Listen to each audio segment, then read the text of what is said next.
the Levels Network. I'm Justin Horo, joined by the Triple AG, Willie Mason. Yes. Proud Origin, New South Wales, great. And the bro, Lukey Stowe. Boys, before we get into Origin, which we'll address straight away, don't get me wrong, listeners, I'm going to start a little bit differently today. I want to thank everyone. I know this is going to be a big show. A lot of people are excited about the show.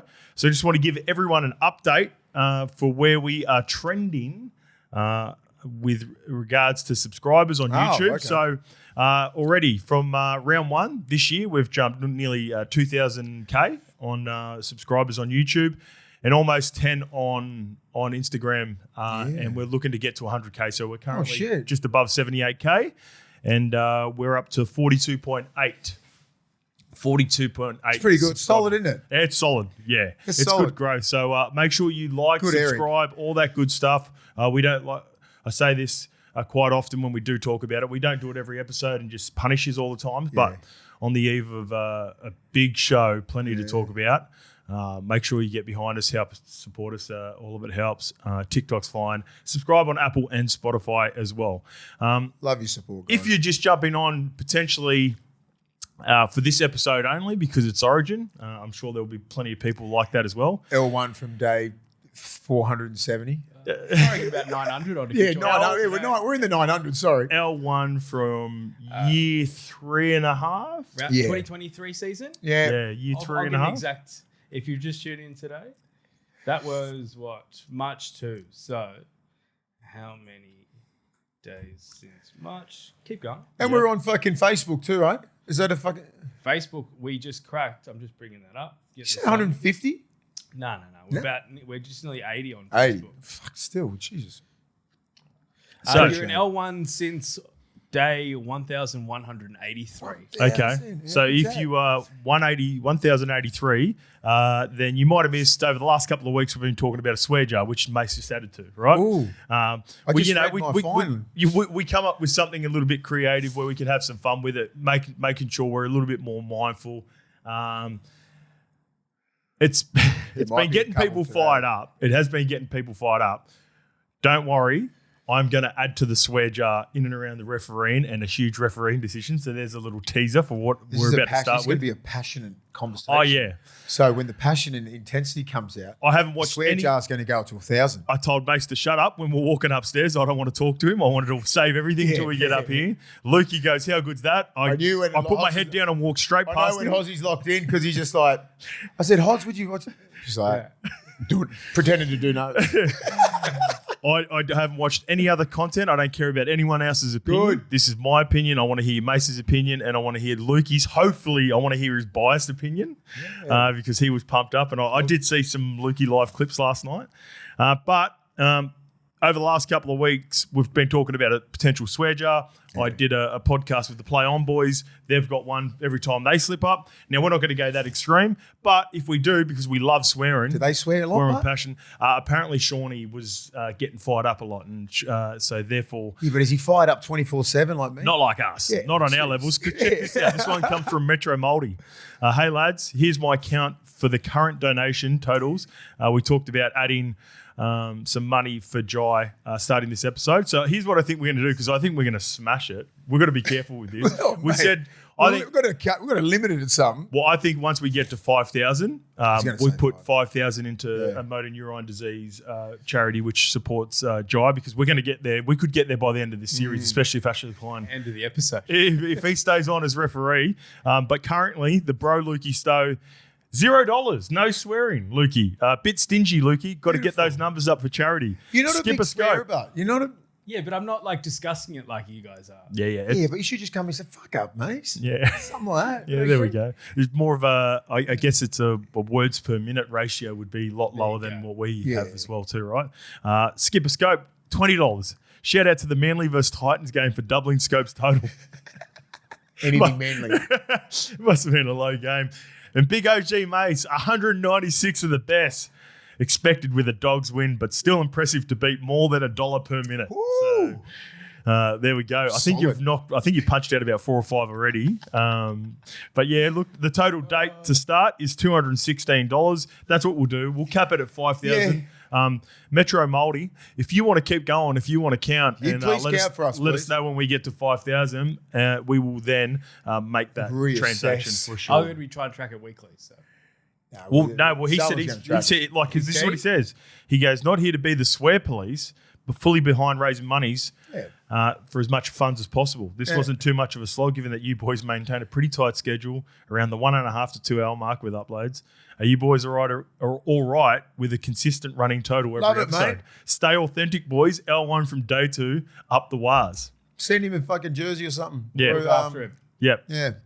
Metro Māori. Let us know when we get to 5, and we will send you a hoodie for sure. All right, this one comes from Tarek, and no one else. By the way, if you know, this is his thing now. He's already done it for an episode, so you know, we'll just let him update us because I'm so intrigued to see episodes where we get a little bit loose, we get a bit fired up. It was 196 in one episode. Was that? That's what apparently. Like I don't know. Is he maybe? No, I don't reckon. It's pretty easy. That feels a lot. Does it? Yeah, it feels like a lot. This one comes from 3 hours sometimes. This one comes from Tarek, 567. Boys, do not sell yourselves short. I know many people who watch your show religiously every single week. I don't know one person who goes out of their way to watch the absolute dribble that other mainstream media outlets produce. You guys present a real platform with real passion for the game. Take, for instance, the Hello Sports Boys doing a podcast with Trell Mint. Never in a million years would he sit down and be that honest with Fox or Nine. You guys and the other podcasts are presenting a whole new era for sports and should be commended for it. Thank you, Tarek. Thanks, it's a really Tarek. nice message. Was a good take. What were Trell was outstanding on that with the Hello Sports Boys. Yeah. They're going really well. They're having a little bit of a break from the guests. I've only watched the clips. Have you just watched the clips of some of the stuff? Yeah. I'm not going to sit there for 2 hours. I did. Did you watch it? Yeah, it was real good. What was your biggest takeaway from it then? Because we love Trell Mint and we love Just we love like Tom just and the Eve. shoulders back, and he's sitting there. He's got his little back wedge for his back, trying to keep good. I don't know. Just Big body language guy then, eh? yeah. Just have relax. a look. Are there any spasms. other You might have some podcasts where you think spasms. he's a little bit tense or? There's a few we don't indicate. No, Yeah, he it really was dropped the shoulders and he was relaxed and that's the energy that those boys give off. It's a very relaxed vibe. Like I've done a potty with those guys. It can be serious if you want it to be serious, but those two are the best at fucking Dribble and yarn. like just having a yarn a bit and then just going on tangents and shit. And I can do that as well. So I loved my chat with those guys. I really enjoyed it. But Trell Mitt, to get him on that, you'll never see him open up. Can you like remember on when we Channel were selling 9. ourselves short? What were you talking about? What is he alluding to there? What were you? Can you remember the conversation? It was like a vague throwaway Yeah. comment, I think. Okay. It is order day again for Papa Macros, so make sure you go on to papamacros.com.au. When you put in your order, you'll put in the code LEVELS30 if it's your first time, $30 off the first box. Levels 10 for all future orders after that. This is an absolute favourite of mine recently. I've been smashing this. We've got the Cajun chicken, jasmine and rice game. Have a look at that. Got a bit of everything in there, some goodness. And this is how easy it is. Go over to the microwave. My microwave has 30-second timer, so we just do it 4 times. 1, 2, 3, 4. Bang, done. Thank you very much. All right, Origin. Let's go. Let's go through individual players. We'll take our time with it. I've just got some messy notes that I do when I'm calling games for SEN. Yep. But the biggest moment of the game is the send-off, no doubt. And I would love to get your opinions on it. And I want you to vouch for me every time I feel like we talk about Origin. I'm with you, mate. I'm very diplomatic when it comes to this. So Okay. I watched the game very closely and yeah, it's Okay, I'll go to you hard one, first. mate. I'll go to you first because we haven't had a chat about Yeah. it. What were your thoughts on the send-off? I didn't like it, but I could understand it, right? Because of the Suoliti hit. The intent was there, and not to hurt anyone, right? But There never is. Like accidents happen. It's self-preservation, right? Yep. Kohler is a big boy. He's coming flying there. Ponga's coming in. He's lowered himself. So was Kohler. If Ponga did you see Ponga had his ear was split and everything? If he didn't have his headgear on, that would have been a fucking terrible head clash. Really bad. Lowered it and shoulder ahead to his head. And like that's what they're trying to completely rule out of our game. Yeah. That's what I look at and just went, Is it a send-off? Fuck. Because when I was watching it, so as I said before, like I didn't watch it at the game, so I was at the locker room, and so me and J-Moz went, fuck that, let's not go over there. We'll just stay in the locker room. There's all big screens up there. We just sat there, ate food, had a couple of beers, and so we could watch it on the TV. Yep. And I could hear the noise in the from upstairs going, it's a send-off. It's a send-off. Oh, where could you hear that? Fucking through the TV. Oh, yeah. Oh, well, you hear the audio? I could hear the Ashley audio. Klein I could hear the audio. Yeah. Okay, yeah. Okay. So I've got that too. We'll get to It's that. like he's send off. That's a send, and then that was before Ashley Klein even ruled it. And then I knew straight away. I was like, he's going to go here. Then they kept replaying it, and I was just like, he's definitely going to go. The more they see, the more the crowd goes, and so I just got to send off, and it was just like, fuck. It just you knew it was going to ruin the game. Yep. And can we play? Do you want to play that audio? Play it, Because I've got it. Because I think this is really important for the sort of argument behind where I'm going to go with it. So he's rattled too. This bit. Listen to this bit. Yeah, that bit. Okay. See that? Yeah, that bit. That's the one I heard. All right. So 3 times Ashley Klein said that's a shoulder barge to the head. It's a send off. It's a send off. He said it a couple of times. Listen to this. He goes. He just then said to Chris Butler, "I get that, but it's a shoulder to the head." This is all important. Yeah. I get that. I know what you're saying. So he is clearly getting different advice from Chris Butler. Yeah. Right? Listen to this. Continue. That's it. He's made his decision. Already. He's made his decision. So 2 minutes ago. I have absolutely no issue with the original part of it. Ashley Klein, I've got shoulder to head. I think it's a send-off. Let's have a look at it. I believe Chris Butler has a different view on it. I strongly believe, without hearing what Chris Butler has said back to Ashley Klein, that he disagrees. And what he may disagree upon is what I disagree upon. Yeah, what does he disagree? So my first, well, I look at that and go, he's just say Ponga did not have a headgear on, right? It just sort of takes out that impact of the hit and everything like that. So if he doesn't have a headgear on, he's going straight shoulder and head straight on Kohler's head. Do you know what I mean? Like, and I look at that and go, well. See, I didn't see anything clearly. I didn't think it was clear shoulder to head. I thought it was shoulder to shoulder and head to head. And I think it was shoulder pretty much on his here and then the head here. Yeah. Right? That's why he's split here. Correct. And Kohler. that's what Kalen tries to explain to him here at the end here. So if we just what's worse? We just continue. So his ear's bleeding, despite what you think about it, right? Like you can. People have got. I've noticed on social media there's still shots, but here's the biggest. This is the most controversial part of it all, Mace. Just listen again. This all matters. This is for the context of the argument. I get that. I know what you're saying. There's no attempt to tackle. Yeah. So they're on different pages. He's completely thrown out the integrity of having a bunker, in my opinion. What's the point in sending it up to the bunker? What's the point of the bunker's opinion on anything else if he doesn't trust the guy that's up there? And by the way, for people that aren't aware, right, I've been critical of referees before in the past. I thought Ashley Klein was having an excellent game. Great game. I thought it was a really good flowing game. I thought Chris Butler made the only mistake up until this point by not allowing Cam Murray the try. I thought that penalty against didn't even have a look at it. For Kurt Capewell, I thought that was a mistake. I thought that should have been a try to New South Wales, and we should have had a 20-12 scoreline at halftime. So again, I want to be really balanced with this because I'm letting people know that I come from a neutral perspective with all this. This is, if I am Chris Butler, I am furious at Ashley Klein. But do you think Chris Butler thought it was a send-off? No, clearly not. So do you reckon it was a 10-minute in the bin? I believe what Chris Butler was trying to explain was mitigating circumstances. Sam Walker is around Tolu Kohler at the point of contact. And then he drops. Have a look. I mean, you go back and have a look and have a watch at it. By the time that contact is made from Kalen Ponga, Tolu Kohler is barely, he's almost sliding on his knees. Kalen has to drop to his knees as well, which for those who aren't aware, those are mitigating circumstances which would come into play for high contact injuries, even if it's shoulder to head or head to head, whatever way you deem it. But I think if I'm Chris Butler, I'm furious. And if I'm the NRL, I'm furious because Ashley Klein has completely ignored the advice from the bunker.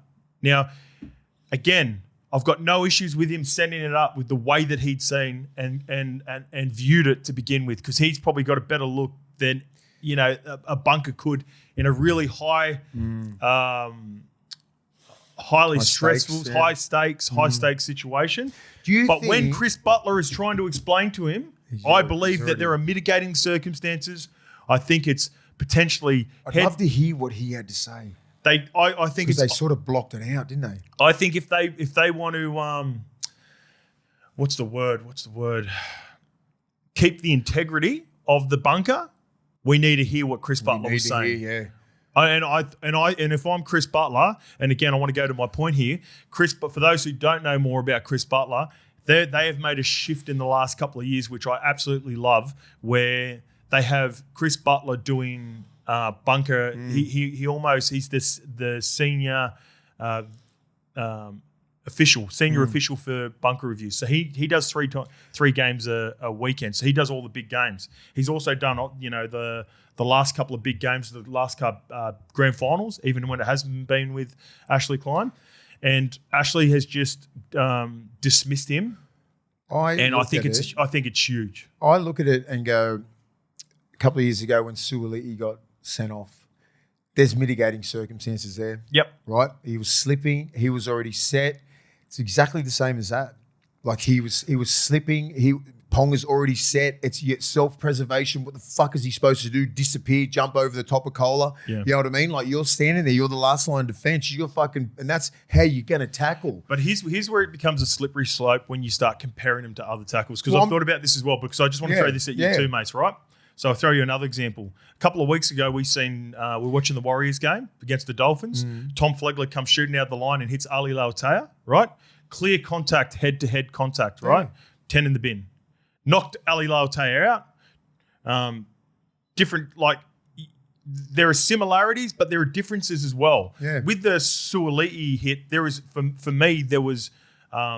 mitigating circumstances in sliding. By the time that he got the ball, no doubt, he was dipping as well. But it was a clear shoulder, clean to the face. Because you give yourself parts of the rulings where you can sort of, all right, you got to factor in. You can make a deal. You can fuck around, play mental gymnastics and find a way. There's 3 or 4 different reasons that you can massage things for. Would you have sent him off? Would you have sent him off? No way. 10. No way, 10. Because I wouldn't know. I know for a fact, like if Ponga stays on, we don't win. But here's the thing, mate. Here's why I hate it. I feel like we were robbed of a classic New South Wales comeback. Yeah, I don't think it would happen. I felt empty. I wanted to get behind Teddy's moment and Cleary's comeback, and for how well they got themselves back into the game. You know what? It wouldn't have happened, mate. I felt empty watching that last 20 minutes because I felt like we were robbed as viewers. I don't think we come back. I think fucking Queensland. I can't say that for certain. Yeah. I feel like Queensland were getting a touch wobbly. So I felt like there was, and mate, we've seen Nathan do that before at that very stadium. Yeah. And when we were there live at the Penrith Grand Final. Off, mate. So I know he's capable of it. I know Teddy's capable of it. So that's why I'm fucking frustrated at the decision. It should have been 10, and we should have got a final 12 minutes to see if Nathan could have had his moment. I mean, I know. It's an asterisk against the moment now. It is. I know. Can you? I get that. Will you be able to say, boys, in fucking 10 or 20 years, and look back on it and go, how good was the Cleary comeback? If he does 2 or 3, no one's going to say that. If he does it in the decider, people are only going to talk about the send off when they're talking about. I get it, but he's still got 2 more games and he's still got 3 more years to have moments like that. Yeah. I get it, but I'm like, I don't think a heart of hearts of my New South Wales fucking heart and blood bleeds blue, and I'm like, fuck, I don't think we had it in us. Queensland just looked like they had an answer for everything in our attack. We looked fucking disjointed all over the place. We didn't look like winning. I was watching the game just going, little fucking things like kick chase, kick pressure. Like that fucking Sam Walker fucking just had 10 seconds to kick the ball. Sowed money. Harry Grant. It's like, I've seen a fucking Penrith team do better than that. Clinically, missing little things where Sam Walker puts that fucking kick in. Where was Teddy? He's under the post. Where when Money put that other one and who scored on the left side? Hammer. Yeah. Under the post. It was clear. I get it, mate, but like Dylan Edwards, fucking KP and all those blokes, they don't miss those beats, mate. But you know what it is? It's kicking on early tackles, mate. Because And guess what? New South Wales had Joy doing the same And thing it's to fucking Queensland. smart. I know it's smart, but I mean, like that's where coaching comes into it. Yeah. Right? You got to go. They're coming on the third tackle. They're bringing you up. I know that, and they know that the fullback is stuck at A as that ghost. Yep. He fucking can't ghost that time because obviously it's hard to score Origin tries. And when you fucking do that much study on fucking like Billy Slater and JT and all these smart motherfuckers in camp are all looking at Teddy, and Billy's the fucking greatest fullback of all time. He knows the cues. He knows where he has to stay until what tackle. About the third tackle, fourth tackle, he slides right in behind. And even on the fourth tackle, he's nearly there. You got to really, you nearly got to fucking put him as the old school like fucking fullback and just be behind the line, follow the ball. I don't, and I understand the argument, right? This is Yeah. where I just want to push back on it for an argument's sake. For this is the constant battle that defensive coaches are playing with offensive coaches. You always want to send that extra number because you think it's almost like the non-negotiables, right? They don't go through us, and if they score on the outside, I say this all the time about the systems with Melbourne. Melbourne have the non-negotiables. They look leaky this year, but in years past when they've been dominant, they play nice and tight. No one goes through us, and if they score, they've got to go the big pass over the top, or they've got to go the kick. Like that was the language that was used by coaches. Now, because of how well the extra fullback adds an extra number to the defensive line, it's that hard to break a defensive line. Now it's to the point where, all right, the only way or probably the higher percentage play, which was deemed as a low percentage play maybe 2 or 3 years ago, Billy's identified this, is the early kick. Third kick, third tackle. Because even on the last tackle, Mace, so just say if you try to put in a kick on the last tackle, what happens? Kick pressure everywhere. Wingers drop back. Three-mans are on high alert back. because they know what their role is. We're taught. Even the four-man's not coming up that quick. He's sitting there for that little one. As a four-man, if I noticed that Brett Stewart was on the opposite side of the field or a fullback was on the side of the field, I would not get up 2 or 3 meters on the last tackle. I would sit back, wait, and if there was a little kick, then I'd consider that like I've got to try to get on that ball. So doing it on the second and third, fourth tackle. It's perfect. And that's great coaching. That's great trend. coaching. And it is a trend. Right? Now, I've always fucking hated the ghost of the fullback because it fucks up. I get it with your line organ, everything like that, and it looks like you got 6 and 5, but they're not fucking there. They're not there. They're not, and for plays like that, when it's 2-pass shift and you're under the post, when you're at the black dot, this is where it usually happens, and it's pass. You're not fucking fast enough to get on that ball. Like you see, even with KP when we score, when Huddy Young, he's fucking under the post, mate, because he's still sitting there on the third tackle. Same principles. Same principles because they're getting taught this for the last fucking 10 years. I don't know what the fix is though yet, mate. Well, you just got to, at Origin level, they're all so great at what they do, and you just got to go, fuck it, fullback, get out of the line because the middles are fucking strong enough. Just because there's a lead like Tino and stuff, markers, middle, take care of it, mate. Okay. You can take care of it. Fullback, get the fuck where the ball is, you get on that straight away. That's what I'll be saying. Stay in there for 1 or 2, especially when you're in the red zone. I don't give a fuck. Just get the fuck out of the way. They're in the way of the middle sometimes. Always been against it. Like I get it sometimes. At an NRL level, you can really fucking spook some shit teams. Not at this level. Sam Walker will pull your pants down. Money will pull your pants down. Cleary, all these guys. And it'll happen on the third tackle now. Second tackle. You get your fucking middles chasing that far hard from the inside. 2 pass. Your fucking 4-man's already up. The 3-man's up. Center's up. It's a fucking put the perfect kicking like these guys just put on a dice. Ball sits up. Fucking try. Easy. In a lesser team, it's a low percentage play, but with the talent. Not at this level. Not at this level, they're too mate. good, aren't they? They're too good, and the middles athletes. move too good. The edge moves too good. Like it's got to change. Otherwise, it just looked like it was who can put the best kick in. The hardest part will be get down in the red zone. The hardest part will be is they're so habits are so ingrained into these. I know, and their weekly habits are so important, which is a perfect segue because. Sorry, one more thing. The fullbacks these days, the elite ones, will easily transfer into that. They'll be fucking happy to get out of the middle. and just get out there and just be behind the line? So, well, this is a perfect segue because I want to get to breaking down the players. Let's start with James Tedesco, who come up with a huge play. If Teddy didn't fucking get that play, Dylan Edwards' game too. I'm fucking telling you. There were a couple of things that stood out for me with Teddy, and I think most New South Wales fans would agree with you. We were talking about it with Jimmy and Chad briefly after the game as well. It still looked messy. It did look messy, and when we'll go down, we'll break down positions because everyone in New South Wales were. You could be critical of their first 60 minutes, but the errors that they had in the first 20 minutes factored in heavily.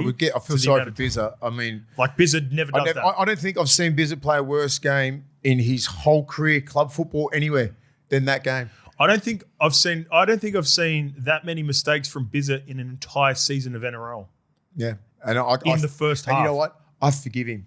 Yeah, he gets passed. I forgive him already. If it was anyone else, don't ever give that fucker an Origin jersey again. But because it's Bizza, it's pass. Get back to the referee. Back to the refereeing on how it nullified Teddy's game. It was set for set. Yes. There was no 6 to goes. There was nothing. It was set for set. Okay. And when Teddy has been on the front foot, 6 to go, quick play the balls, absolutely dominating the ruck, where the middles have been dominating. Yep. Teddy, boom, boom, boom, straight through the line. And I'm like, what happens? We said, what happens if the referee and the adjudicating is a little bit more defensive orientated, which it was. Queensland's dominating the ruck. Yep. Where does Teddy go then? Yeah, great take. You know what I mean? So, and I love Teddy. I love his energy. I love everything like that. But that's the reason why they went to Dylan Edwards. Let me add to your point then. All right. So I agree with that. The pace of play, and it was always going to be, despite what people say about it, there was a different the way that Ashley Klein refereed the game.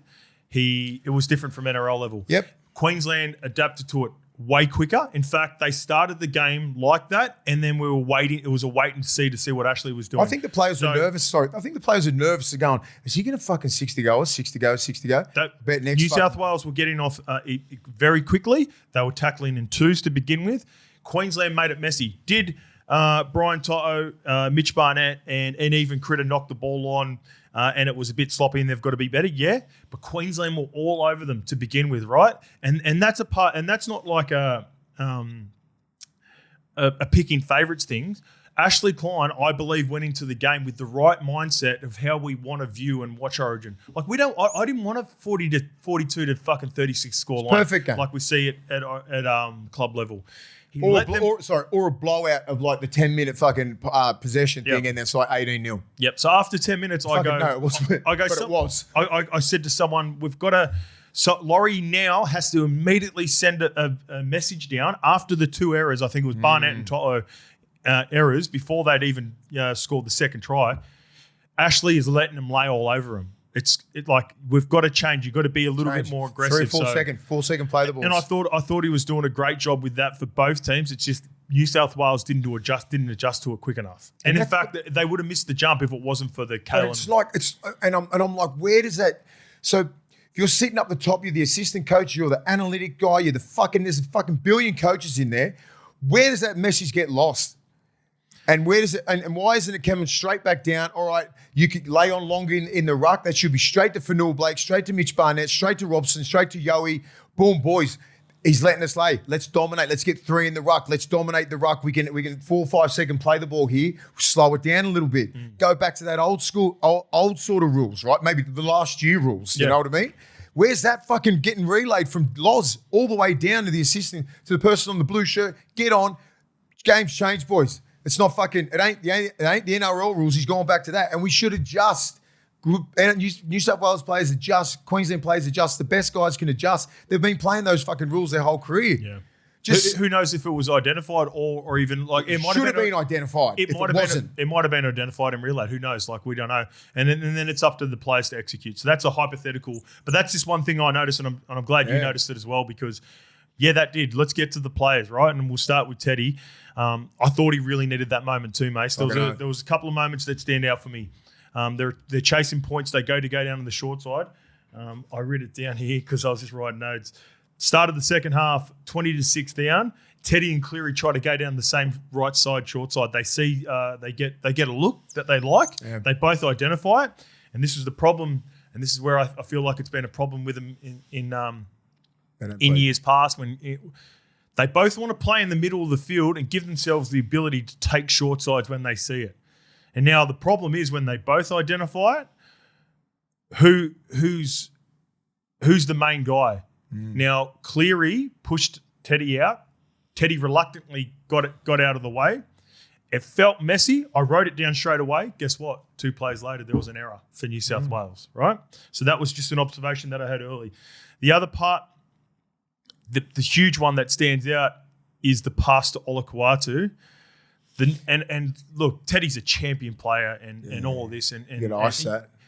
Mate, he could run. At the Roosters, he runs. He runs. He it was, runs. It was 4-on-1. And like, I don't know what happens. And then if Selwyn commits, then he makes the pass and it's just early tip on. It was just didn't execute. He didn't execute. He executes that fucking 100 out of 100 times most of the time. He's got a beautiful soft pass. Like it's not like he can't throw a ball.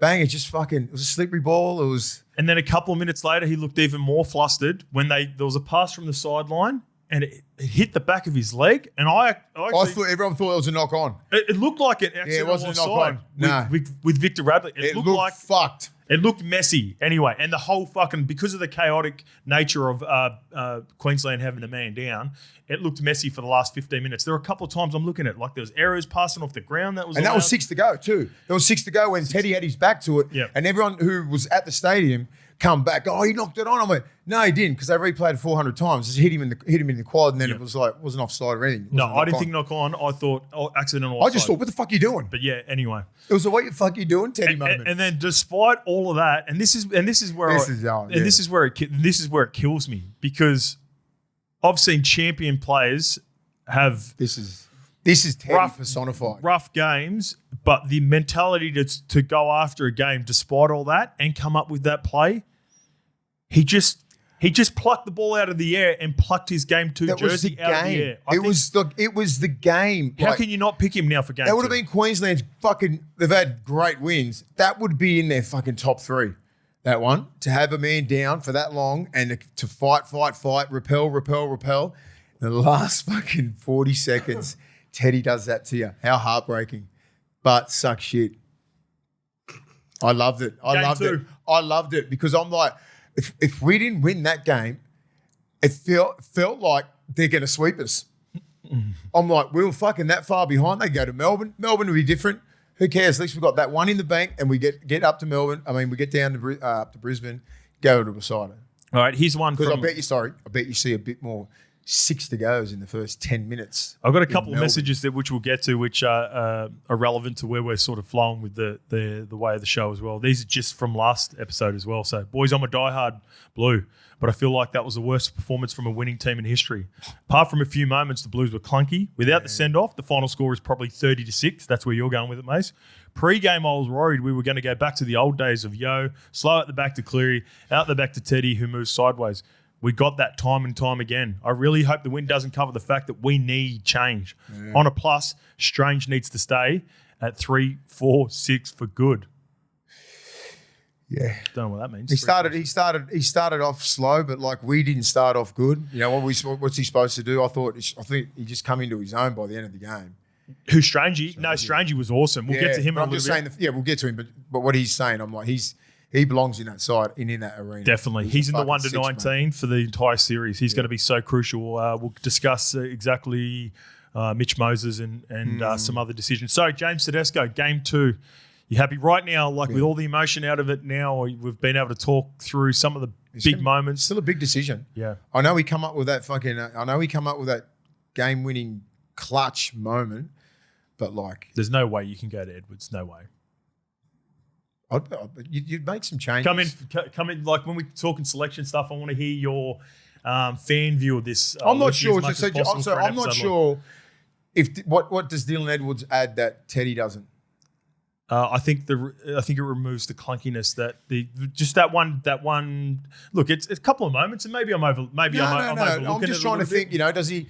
Is Dylan Edwards going to save those tries where Toya and what's the name scores? Where Hammer scores? I don't think so. I don't think so. No, I think unless it's they change, unless they adapt to they change the rules a little. Not change the rules, but they go, okay, on the third, get the fuck out of there. Second or third. I think more offensively is the issue. Defensively, I think that was high execution and really good game plan from Queensland, which New South Wales will be aware of. So I think Teddy can definitely fix that game too and do some video and realise, all right, that's what they were trying to do in game one. We can try to fix that. He can adjust. But I have now seen a huge sample size over, 5 or 6 different season series with Teddy and Nath to say that I still think it looks messy. It does. It looks messy, and it looks so much cleaner when Dylan Edwards, even though they didn't get the results, Dylan Edwards sits on the right, Mitch Moses or Ethan Strange or Jerome Luai sit on the left, and Nathan dictates both sides. There were 2 or 3 occasions where I thought they ran into each other and looked a little bit confused. There was another time where Teddy got the ball through the middle of the field, and I don't want to hammer Teddy because I know he's a champion player and all that, but this is the way that I viewed it. Got the ball, and then he just ended up dishing to someone who looked furious at him because the Queensland line. Well, you're giving it to me. Yeah, it was almost like, I think it was the fucking Victor, wasn't it? Or Cam Murray or someone like that? I think so. Yeah. And he just went, thanks, mate. Yeah. It's just one of those ones like, fucking serious?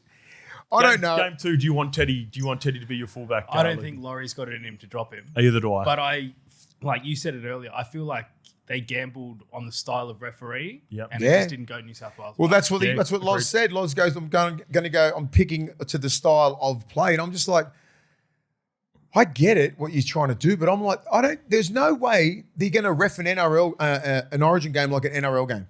If I'm coach, I know they're not. They're not going to do that. They're not going to 6 to go every fucking third set. They're not going to do all these little stupid things, the little high hits, unless it was Ponga's one. Everything else, like there was a couple where you're like, hey, that'd be penalised. Hey, let it slide in Origin. How many times you got to fucking say it? It's different rules for Origin. There's different rules for the NRL. Was it Critter hitting? I think Critter hit Toya off the scrum where it was around the head. Again, it led to an error. I was like, fuck, who cares? That's who Origin. cares? That's 6 again. And people know it's Origin, all right? So you can get away with a little bit unless KP try and kill someone. Our media spooked Laurie into that decision because for the last month, all they've been talking about is, are they going to ref it like the NRL? And I look at half time too. I looked at Laurie's body language. I'm a big body language man, right? I'll see what Billy's like. Billy's like this. Billy's sitting there like that in a real power position. Loz was like that. I was like, the fuck is going on? Yeah, I noticed. Do you know what I mean? I'm just like, mate, like you're leading a bunch of men here. They need to see that. You know what I mean? Like, and that's just Laurie's persona, right? He's very laid back. But apparently, when he was playing, right, me and Gerds had a good chat. Gerds goes, he was the most intense motherfucker to ever play with. Yeah. He was locked in, fucking psycho. And I said, sometimes the psychos, then they retire and everything. They just go real mellow. Yeah. I said, Marco Mealy's like that. Yeah. Marco Mealy, absolute psycho to play with, play against, everything. He's a coach. Oh, Mr. fucking just, everything's like, that'll be all right. This, and this. I'm like, it's a great take. I've noticed that with people before. I went, this guy was an absolute nut job, right? Dank rubbing his face and shit. And then now we're talking to 17-year-olds just going, oh, yeah, you can do this, like really, like very calm. And I'm just like, I'm the psycho at training. I've got a comp for you. I've got a person for you. How ruthless and how fucking hard was Monty Beetham? Yeah. Now he's the most. Now I just watched him recently on the show with Shawnee Johnson. He's just mild. He's like and apart. And this is not a crack at any of those guys. No, it's beautiful because it's almost like they want to reverse the perception of their persona. And Monts is like that. Yeah. Monts fucking. He comes up and he goes, "I'm sorry, I was an arsehole to you on the field." But also, I believe this is a factor. I believe this is a factor too. I believe when you're that hard too, and you've proven it over a long period, that you don't have to do that anymore. No. So when you're that dude and you've been that dude and you've bashed people and you've done it for 10 or 15 years, I think you get to retirement and go, it's like the heavyweight box. It's like when you see Mike Tyson talk. You still know he's got that crazy in him, but he's gentle, he's soft. It's all good. He hugs Hasbulla and kisses him thinking he's a kid. I thought he was the kid. I thought he was the baby. Yeah, if you fuck with him, he's going to kill you. He'll kill you, like as best he could at his age. But he's just, like. But you know yourself. Like I'm 46 years old. Like you look, I look at the when I played and I go, fuck, that was a bit wild. Now I'm like nowhere near that person, right? But I'm like, But if you got in a locker room, you'd 100% be that person still. fucking oath, I am. But I've always got it in me. But like as a person, as a father, and as a human now, I'm mellow as fuck. But why doesn't Laurie have it in him? That's what I'm saying. He needs to flick the switch. The press conference thing that I put in our group chat yesterday. It's like he gets super nervous and he can't say the right thing, and all of a sudden he says that he only watches Canberra games more than any other team. But like, I know it's Make sure you get the quote right. He said he watches Canberra more than any. Yeah. more than it's important. It's important. So because he's a Canberra great. Yeah. He's the best player. And I understand your take on it too, Leaky, because he's. Because Billy's watching everything. Yeah, Billy's watching everything, and in fact, like that's the difference. Billy probably wouldn't even be watching Melbourne because he knows Melbourne so well, because he knows because he knows Broncos, because he knows Melbourne, because he does Channel 9, he sees all the big clubs. He'd be watching Gold Coast closer. Yeah. He'd be watching the Dragons closer to see what efforts Cowboys the lower teams, like what are the things that the lower ranked teams are doing wrong that he can use to help, so that's where. But it's different. Yeah, it's different. I looked at that and I was like, fuck, good, because Gerds was like, hey, he goes, fucking see his body language, and I'm like, yeah, he was fucking just laid back and everything. Like at half time when we're getting fucking pumped, you need some sort of Al Pacino fucking speech or some shit like that. And I saw Billy's body language is just real fucking stern, and he just flipped the switch, like totally, like you got to find a happy medium, right? When you're coaching, it's just like, okay, you got to be that guy.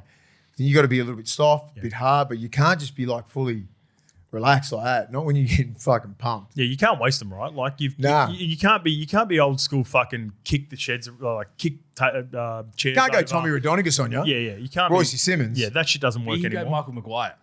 Yeah. Yeah, even Madge, I don't know. Like, I imagine Madge is fucking still a little bit fucking Craig Bellamy. Yeah. But you got to save the good ones, right? Yeah, like, you only have a few blow-ups. Yeah, you can't. Like he couldn't do a blow-up at halftime for all three Origins. But game one, all right, let's get some fucking urgency here. Because you're way off. We're way off the pace. At home. At home, we're getting embarrassed. If we don't fucking pick our fingers out, pull our fingers out, we're going to get blown out. All right, let's go through the lineups and work our way through. We've got plenty of time, right? It's, Brian To'o, we've already talked about him. I think it's the worst game that I've ever seen from Bizza. But again, he gets a pass from me. He gets a pass straight from away. He gets a pass from the I forgave him straight away after his fourth drive. Tolu Kola didn't get any opportunities, but when he did, he had a crack, mate. He had a crack, definitely. And the one opportunity that he got to present what he is capable of, got pumped. He got pumped, and it led to a huge decision. So man of the match for you, Kola. Well, jokes aside with it, his ability to create indecision for Kalen to come up with that tackle is a skill. Don't forget about Sam Walker's little chase there. Yeah. Sam Walker doesn't hit him around the legs. He's one-on-one with Ponga, and he is fucking lightning. Yeah, but again, agreed, and we'll get to fucking Queensland because I feel like the way better Queensland performances than New South Wales. They're all nines. No. That ability to spook, you skip away, great chase from Sammy. It was the one moment he got an open space or sort of open half break. Fuck. And it was scary for Kalen. Yeah. It was that scary that, with the tackle, and we'll talk about mitigating circumstances and our takes on however the way you view it. Kalen braces himself. The reason that's not a traditional shoulder barge, but the reason Kalen braces himself is he's trying to keep steady for as long as he can. But because Tolu Kola gets to you so quick because he's a powerful athlete, it's the natural reaction. And think about this: maybe get someone to run at you. Get up, Lukey. Just for an exercise. If you've ever done it before, if someone's running at you, what's your immediate reaction? Do you want to do self-preservation? What will you do with self-preservation? You tighten up as fucking much as you can. If when you're spooked, do you just clench? Are you trying to protect your body? Do you know why? Especially when Sam Walker is around and making it awkward. Do you know why I reckon he got sent? I reckon they were going to give him 10, and then he rocked up with a crop top, and they said, "You're getting sent for that." I was going to penalise you, KP, but get that crop top off. It doesn't belong. It doesn't belong. His shirt was pulled up. When was that? He had a midriff on. When he, Oh, yeah. you can't be on this Origin field with a fucking crop top. Get off, KP. I thought there was some pre-game stuff where he had the. No, I didn't notice that. Watch it when he walks to the ref, and he's got it up to here. I started laughing. He's coming over. Yeah, watch. He's going to give him a penalty. Then watch. See, Penalty. that's the image. Oh, you're right. Yeah. You're right. Then he sent him after he saw that. After he saw his belly button. Probably get I'll taken get down. pulled, so I'm gonna. I have to cut most of heard that KP was found wandering after, like, he up near the coach's box. Yeah, he went up straight up. There was Yeah. vision of that. So he went Yeah. straight up. He kept his kid on, went straight up, and went and apologised to Billy. Apparently, Because that's what everyone was like, oh, he must have been so busted. Like, because when obviously I didn't watch it live, wasn't there. They go, oh, he must have been so, like, this is what like the news from there to me goes, oh, he was wandering around like the coach's box. Like, was he that rattled? I'm like, fuck, was he? No, as in, do you think he was the effects from? Yeah, No. I said I don't think so. He's obviously done the right thing and said sorry. It looks as though he's a bit lost. He's that devastated. Yeah, that he went up and apologised to Billy straight away. There was one interview that I saw from Billy, or we got some audio from it potentially when I was last night, and he talked about being in that position. Kalen at the moment feels like he let his stake down. Yeah. He goes, he didn't, and sort of stuck up for him. So I think Kalen was devastated. He was, I yeah. think Well, that's how things just get lost in translation. And I was like, I don't think he'd be. I think someone would like just say the way they carried on is like he went underneath and then he just went, oh fuck, I don't know where I am, and then found his way to the box. I was like, no. I think you'd have medical assistants and you got your doctors going, no, you're not going anywhere. But if anything, he's more bearings about him because he would have got told, no, have a shower, like you can't go back out there, and he would have told him to get fucked. I want to go speak to Billy straight away. Yeah. Tony Staggs and Stephen Crichton. Fuck, I didn't mind it. Like, they had no opportunities in the first half, right? Agreed. And when the game opened up, obviously 12 men, they come into their own. Staggs was good. You know, like I thought defensively good. Yep. Fucking, he's built for Origin, right? And he did his best work against Capewell, to be fair. Yeah. Like when Capewell got put out there, Exactly. They kept on going, starting on the left, going to the right. Exactly, right. Yep. So like he was getting handled by fucking Hammer. Yep. Because Hammer's one of the best defenders. But you know, like what was he supposed to do when you're getting dominated like that? Yeah, that's fair. Coming out of yardage, all you can do as an outside back is get your fucking play twos if they kicked your side, get in there and try and help your middles, get your defense right. He didn't miss fucking one-on-ones or anything like that. Like, is it his fault when Hammer scores? Not really. He was always pushed up. So you're worried about you're worried about three different things: passing, lead line, kick, pass over the top. So I thought he didn't look out of place. I thought Critter looked a little bit messy to begin with for the same reasons, lack of ball, and it was a reflection of the connection. Strange is quite awkward to play with as well. Yeah, conditions didn't help outside backs. No. Very slippery ball, very it wasn't a dry football sort of like under, when you're playing at Suncorp, real fast game. Like Melbourne would be different, I think. Yeah. If it's a dry track and it's a real, it's not as thick as Homebush. But outside backs, all you can do is do what they did. Right? I thought Critter was pretty good. Made that real good break. Yep.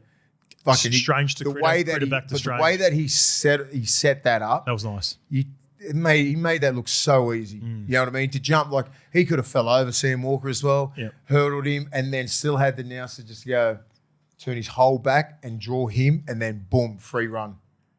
I loved it. Yep. Quality. That's quality. That's the shit that Critter can do. Not many players can do that and just have that balance and just like footy IQ to just draw people the right way. And more so than any other position, even than wingers, because I think wingers can still have an impact on the game when you're not getting the ball. It's centers. And until like 60 minutes in, I was looking and going, maybe the confidence that Critter and the injury that it's affecting him because it was a little bit clunky. And there's still right at the end, there was some clunkiness, but like I'm giving him a pass because Ethan Strange was a late switch and he's super unorthodox to play with. Very unorthodox. He would be, there's so many pros to Ethan Strange. Runner. But it's just trying to get your rhythm with it because he's not He's not going to dig into the line and the 3-man and play out the back. That's just not who he is. He's a tackle breaker. He's an offload. He's an instinctual player, and that affected Critter to begin with.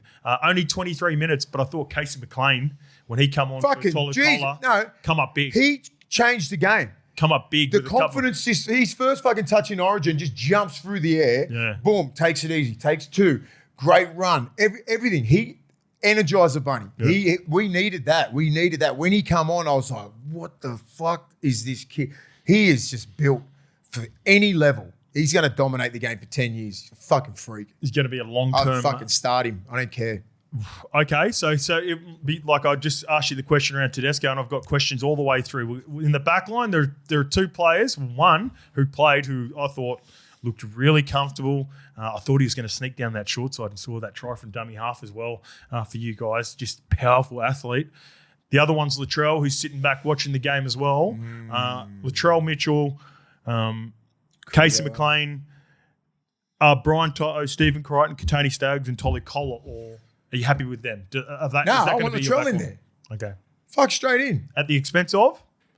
Or we want to wait a little bit later? I think Critter just goes to the other side, plays right wing or something like that. I don't know. I think Kohler might miss out.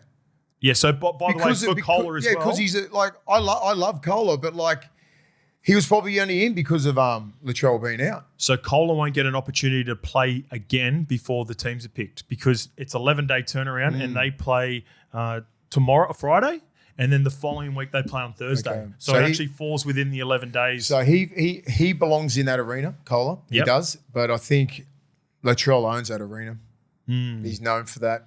And a fully fit Trell, you got to have him in the side. They're on the bye this week, the South Sydney Rabbitohs. We'll see if Latrell. My understanding is Latrell. Who's left wing? I'd nearly start Casey McLean on the left wing.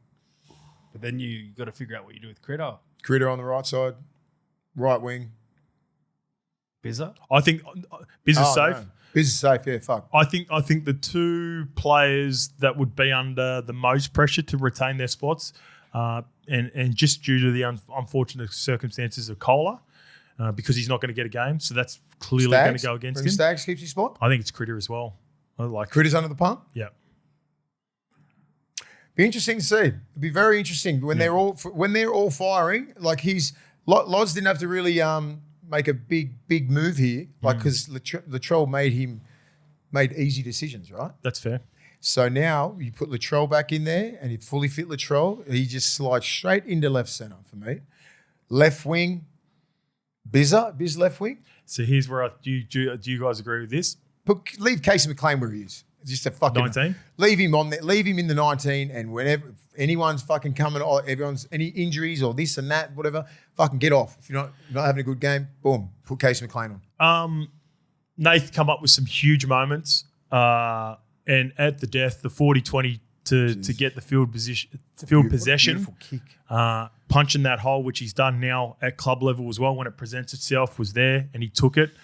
The kick for Teddy, the kick for Huddy Young. A couple of try assists.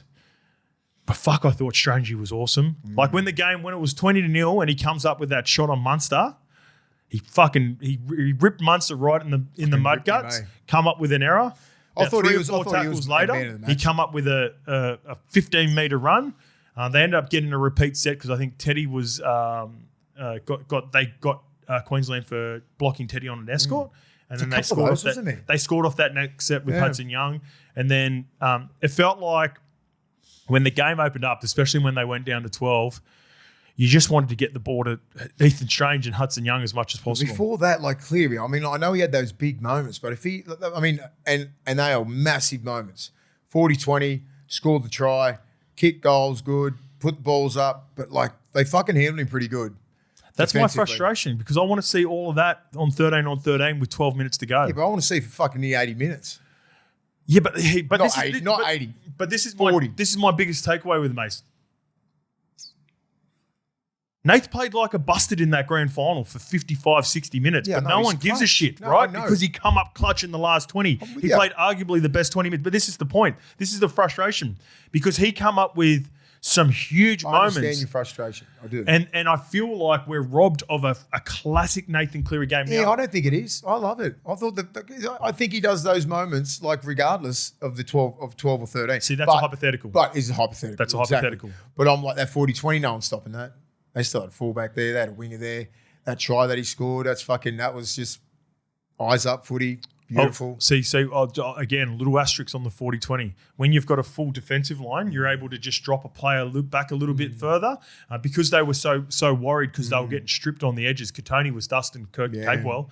Like, you can't afford to drop that extra number back. So it is an asterisk on it, but they were still big plays. Yeah. I still think – so he got man of the match, didn't he? Yeah. For 10 minutes. I thought Ethan Strange deserved it. I felt like Ethan Strange was just stuck on one side, and then it felt like he got a license to do more for the last 60 at least. Well, I don't think it was more a license. He was definitely he was going to start. plays. Yeah, just the way he's That's why they instinctual. play. You need Cleary to fucking run the whole thing and then let Ethan Strange hold the left. And if he sees something on the right, he can go and do what he wants. You know? Yeah. And once fatigue Can't sets in, you structure naturally because you want to sit in the corridor for the most part. Once fatigue sets in, the middles don't get back. Naturally, you just start hunting towards the ball. So that's what Strange did really well. And he's I fit. thought it was awesome. He's fit. He's outstanding defensively. Like he didn't. No, nothing overrules that man. He's a gun. It'd be interesting to see if Moses comes back. He won't be back for game 2, will he? Nah, Probably not. There's been 4 so to many 6. mixed messages about this injury. Yeah. Like, I'll be sticking with Ethan Strange. Laurie said that he was a chance for Knights, but he's not even named in the team list. No. Jesus Christ. Oh, did Laurie say that he's a chance for? Oh, so there you go. So he could potentially be a part of the. And by the way, for New South Wales as well, I don't think. Well, it's not. I don't think it was confirmed by Frank Panisi. Matt Burton wasn't first choice. It was Isaiah Katoa, but Isaiah Katoa failed a HIA from his game against the Raiders. So it feels like he would have been next up for New South Wales. Gives a fuck. Birdo's on. Killed it. What about Reddy said on the bloke preview? It's like, what a good day's 30K, 3 days work. And he's probably done plenty of those situations over the past. Birdo? Yeah, he's racking them up, man. He gives a fuck. Yeah. He gets on there for fucking 3 minutes? Fucking did he put a bomb up? All we were doing was like, No, he didn't. me, J Moz is a funny prick, right? Yeah. And I said, fucking do something, Birdo. Put a mad torpy up, but 20 meters out and put it in the 1 by 1 meter grid on the other side. Can you do that, Birdo? For fuck's sake, we'll just take the piss. But he's played his part. He played in an Origin game. Who cares? And they won. Yep. Front rows: Adam Fanua, Blake, Mitchie Barnett to start the game. I think they Said had on 5. Channel 7. Said on Channel 7. I didn't want to start those two. Mm-hmm. I wanted Mitch Barnett to start from the bench. I think he's a better bench player. It's a difference to starting big games like Origin games and then coming off the bench. I still think he's in that bench phase. I would have started Yowie in front row and I would have started Victor Radley or Cam Murray at lock. Okay. I just think that, or fucking start Vic. Vic's not a bench player, mate. He comes out and he fucking takes heads off, right? And that's what we didn't have that, right? We didn't have it in the first pretty much the whole set. Our backs were putting bigger hits on. Do you know what I mean? Like fucking Fanua Blake was there, Mitch Barnett, didn't help with the mistakes and everything, but I don't give a fuck. 20 minutes, I don't give a shit. People should be getting fucking rocked. Tino was running without any fucking pressure at all, market pressure, nothing. No one was out coming out trying to get. Tino's the biggest bloke on that field at that time, right? I think we really miss Payne Haas's fucking just his consistent work, his consistent workload, 200 meters, we work around the ruck. You know what I mean? So we miss his presence. Hopefully he'll be back game 2. Yep. He's named this week. Yeah, so Mitch Barnett, I think he's still a bench player. Still goes hard, but I like him coming off the bench. Fanua Blake's a starter, right? But he what's he supposed to do as well? They come out with a different energy, Queensland, and fucking he has never played Origin before, so he doesn't know what level to get to. He understands now, right? But Fanua Blake's not a dude who's going to fucking flog the shit out of you as well. Do you know what I mean? Like he gets through a lot of work. He's doing late footwork. His second stint was way better. Usually is in Origin because the game slowed down a little bit. He got on. His late footwork started happening, finding his front a fair bit. In the first 10, 15, 20 minutes, it's hard, mate. They fucking get in there and they're all going hard and they put you on your back. Barnett was getting dominated. Yowie was getting dominated. Our back rows, Ola Kawatu, fucking, big man, you got to get in there. You can't be fucking sitting out there for 15 minutes and not touch the ball. It's too long. Like, I don't give a fuck. You go get the ball. You're the most dominant, biggest, baddest motherfucker in the comp at the moment, right? Your numbers are off with fucking tits. Get in there, get the ball, and go fucking run at the biggest fucker on there. Run at Tino and fucking put him on his ass. That's what I want from him. Don't just sit on the ball. Ain't going to come to you. It ain't going to come to you, mate. If you sit on the right edge, you get to the open side, pick out the biggest bloke, fucking get at him because you're our dude. You're our biggest, most dominant player. But you're sitting on an edge. Get to the fucking open side. All right, let's just before, and we will get to that, and I want to break down Olaquatu even more, but Mitch Barnett, Adam Fanua-Blake, Payne Haas is named this week for the Brisbane Broncos. He's an automatic selection. Straight in. He's a starter. Barnett straight to the bench. You start Fanua-Blake and Payne Haas. I think Fanua-Blake will be way better off the back of Payne Haas. Yeah. They don't complement each other, Fanua-Blake and Barnett. They don't. I don't think so. Not as good as Payne Haas and Fanua-Blake would complement each other. Imagine Payne Haas on the back of Fanua-Blake's play the balls. Imagine Fanua-Blake on the back of fucking Payne Haas's quick play the balls. It'd be scary. It's different. It's different when we get on those roles. Here's the thing to factor in as well. I do believe Mitch Barnett can be a starter. You'd know better than me, but this is my takeaway on Mitch Barnett. I think he's only started 1 or 2 games for the Warriors this year. He just doesn't have his legs under him. He's way off. Yeah, that's what I mean. Like, he's a starter, right? Yeah. Like, I think because he missed last year's season, and I think that would have been brought into a starting role somewhere along those lines. Yep. And then this year, been in and out. Half a dozen games. Fucking half a dozen games. Only started fucking 1 or 2. 1 or 2. And then you put him in. Yep, from memory. But that's the Jersey Flegler as well. Yep. Fucking handled his business. Yeah. Nice little fucking meat Well, pie. again, so that's a great comparison, right? Because we'll get to Flegler, which we'll break down a little bit later on. The difference between Barnett and Flegler, I think they're almost identical. Yeah. But the difference is Flegler's team didn't lose the ball 3 times in the first 6 sets. Yep. So as much as you're like, I was saying this at half time. I fucking know. Yeah, I was saying this at half time. Jimmy and Chad and everyone within the studios when we were calling the game in New South Wales, and they're like, "Oh look, fucking Adam Fanua-Blake and Mitch Barnett," and I said, "What are you doing? Like, what do you want them to do? Like, they fucking were tackling for 20 minutes, 15, But what do you want them to do coming out of yardage when as I said before, what's the back 5 doing? They feel responsible for the mistakes, right? Because they're the one making mistakes. Yeah. They want to get you out of yardage. So Mitchie made one himself. Yeah. Right? Bizza had 2 and Critter had 1. And they were in fucking crucial spots, right? Where they were in attacking moments and all the time, right? So when you get the ball back, middles are fucked. Yep. Right? You're just going, okay, get us out of here, outside backs, because that's their job. We'll get on the fourth hit up unless Teddy takes it, and then you get on the kick chase. Yeah. And then, as I said, the game can get away from you. Next minute, and that's what Olaquatu happened. Olaquatu. Next minute's fucking 10 minutes, you ain't touched the ball. 15 minutes, you haven't touched the ball because it was in that shitty little part where we'll make mistakes in our own half. It's hard to assess. It is, and but I understand with the numbers and everything, like with Fanua-Blake and Barnett at the start in the first 20 minutes, looks like we're getting dominated. We're getting dominated in field position. Yeah. And then when Adam come on the second when you're Queensland, you're in a dominant position. You're fucking rushing up line speed fucking at its peak. We didn't have a chance to do that to them at all. And our line speed was fucked. And the hard thing to assess for their second stint is by the time they'd come back on, they had all the momentum and Queensland were down a player. So it's like you don't want to over-assess the first 10 or 15 minutes, but you also don't want to over-assess how good Adam Fanua-Blake looked when they're on the front foot because neither of those are going to be a reflection of how game 2 is going to play. You're going to think there's going to be more consistency with the start of the game, and they don't not miss the jump, and then at the end you're not expecting to play against 12. So it's weird. It's weird. So I don't look at them. I don't look at our middles and go, they had shit games.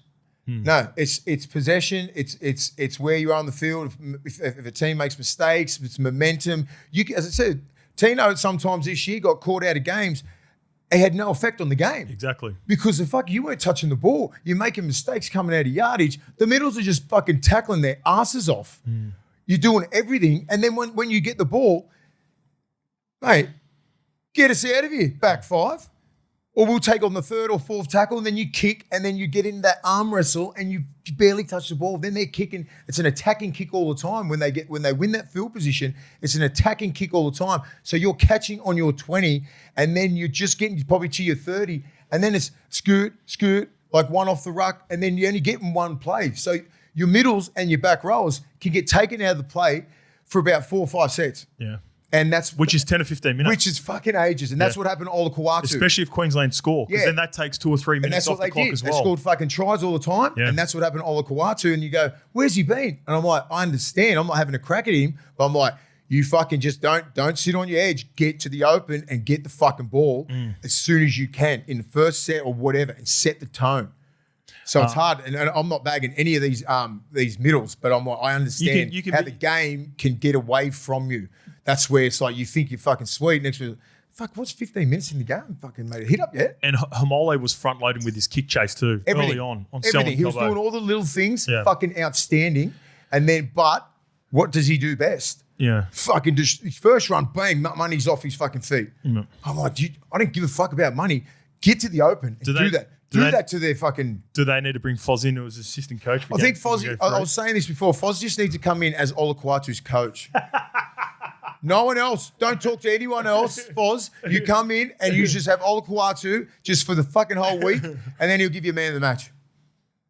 Fozzie would do that. He would love to have bleached blue if the new rules allowed it back in the day. Oh, he would love it. He could have been the Casey McLean version. That he would have played if the rules right now in that little era where we're going pretty shit. Yeah, he's a 6 for fucking at least 6 years. 10, 15 games. Him and Piercy. Yeah, we probably would have won 8 in a row.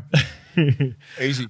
Reece Robson, similar. I thought he was pretty good. He could have come up with a big moment, which I believe he come up with a big moment for a nice little kick, which should have been for a Cam Murray try. I hated Why did they fucking not go up there? Why do we have the video ref for?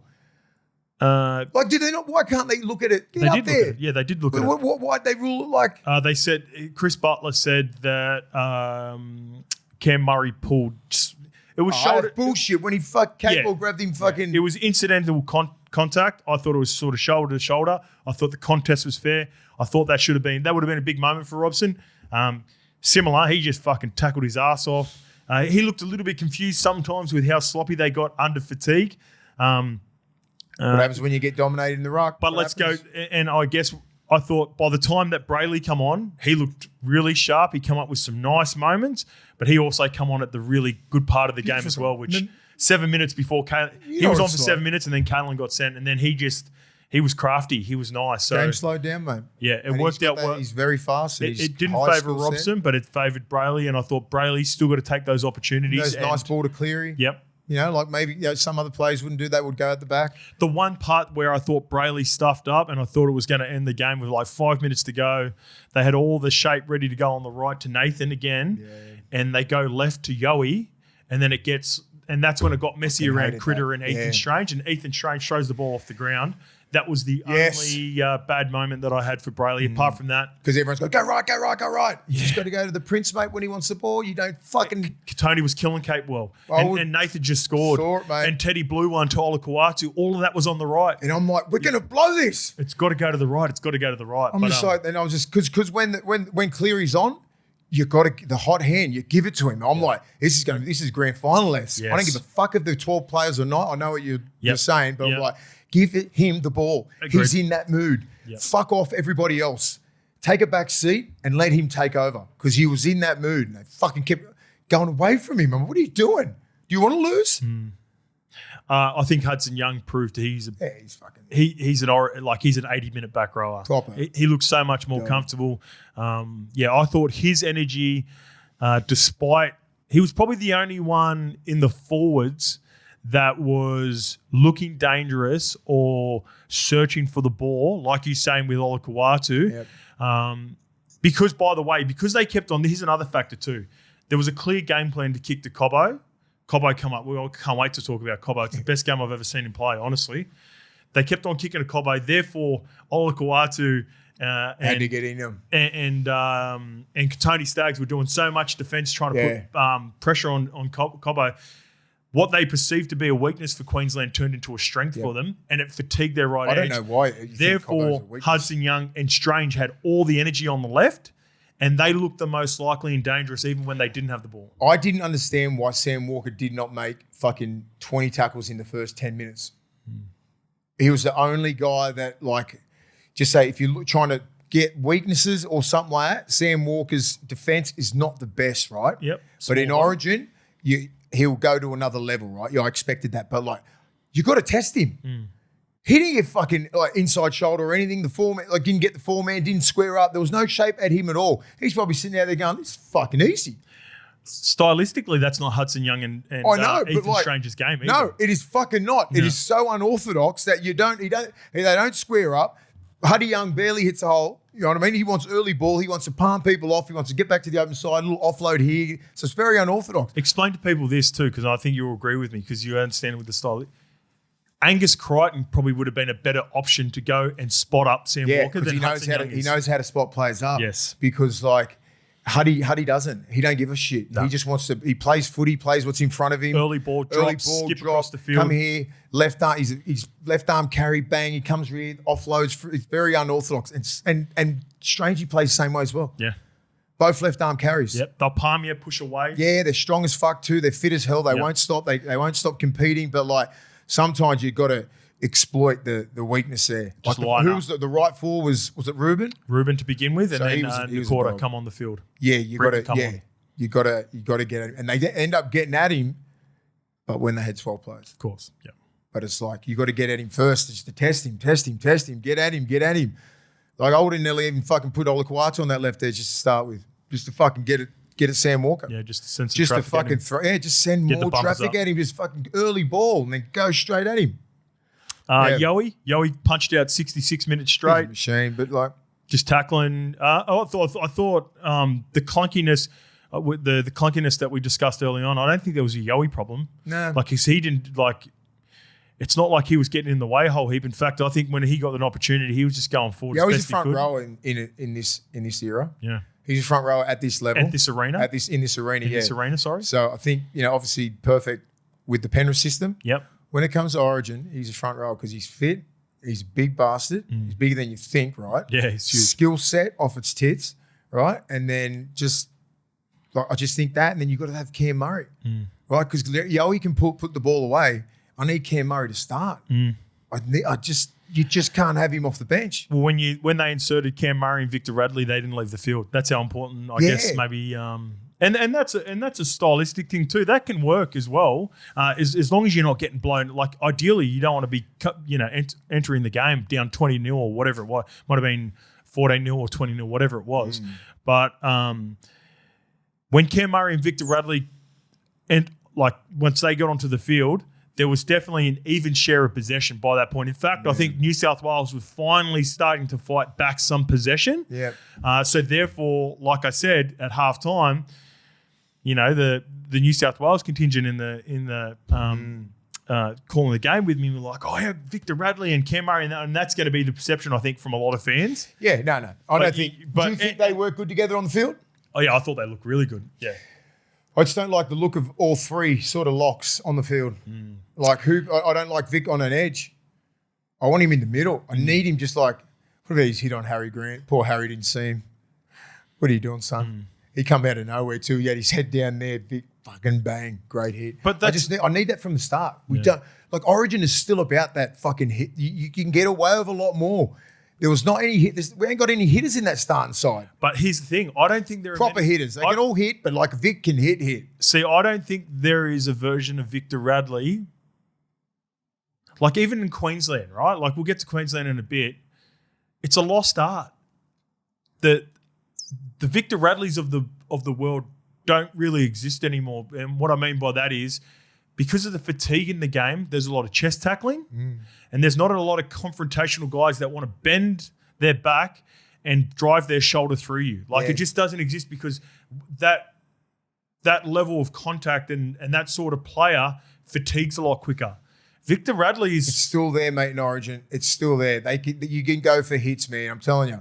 They're fit enough now. This is the cream of the crop. Yeah. This is it. This ain't clubland where you want to fucking wrestle, all that sort of shit. You come in three. Your main objective is to fucking hit the ball and chest as hard as you can. Yeah. Right? And then other players come in and then they join in and they fucking wrestle to the ground, all that shit. But that first contact can still be massive. Some don't really put 100% in, but Vic does. Right?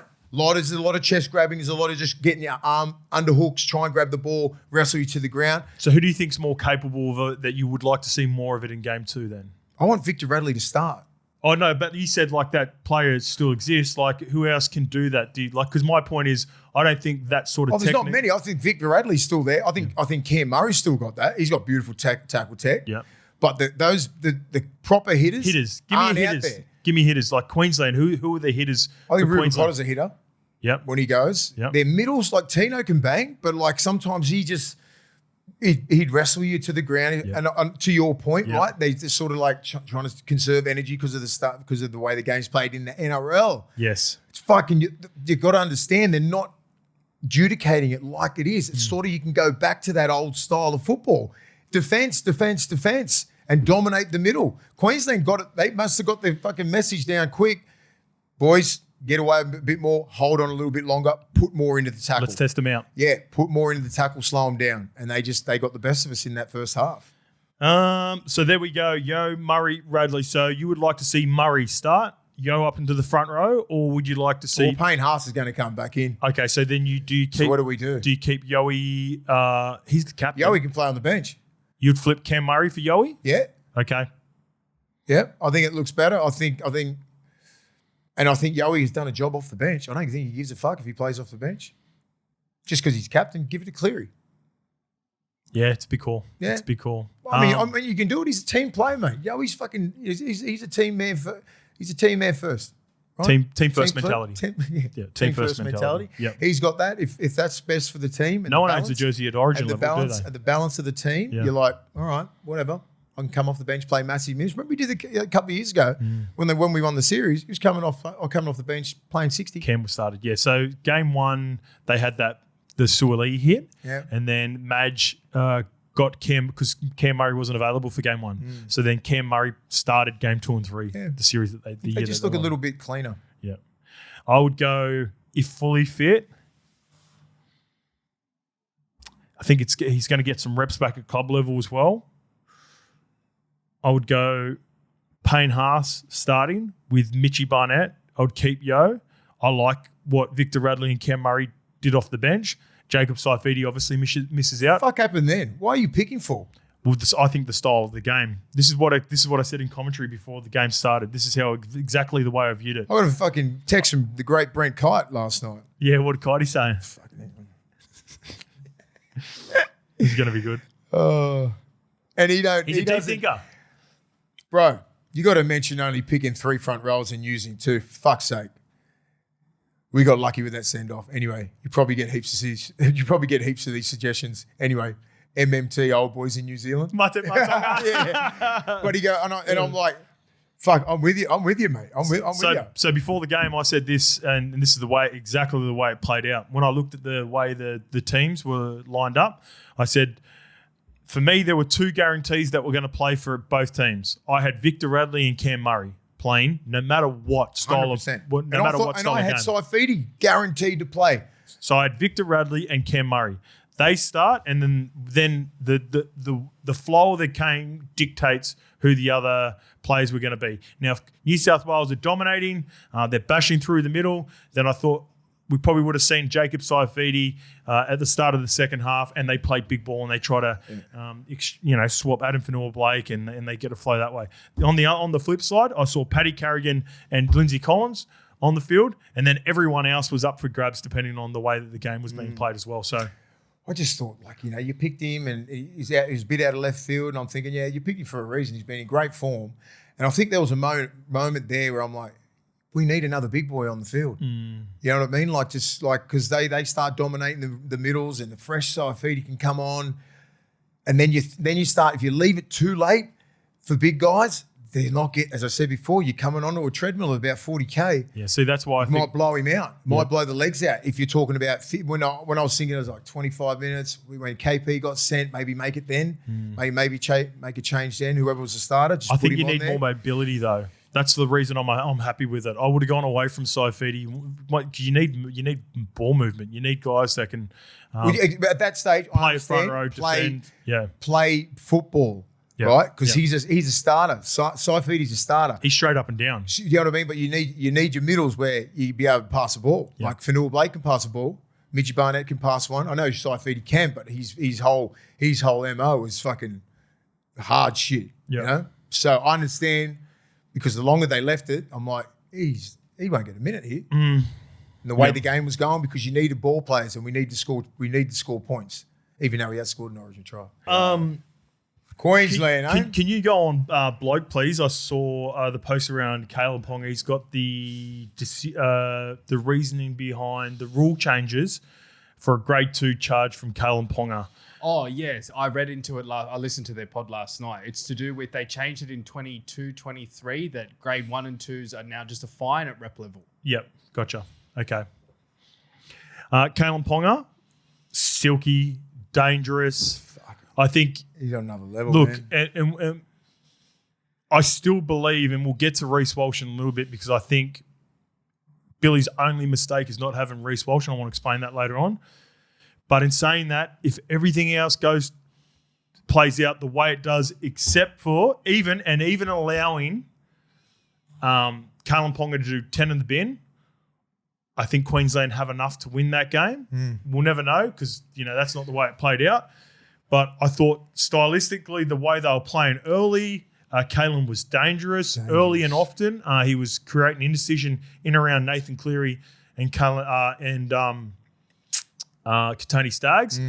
And the kick return plan, nothing happens by accident with Billy Slater, I don't think.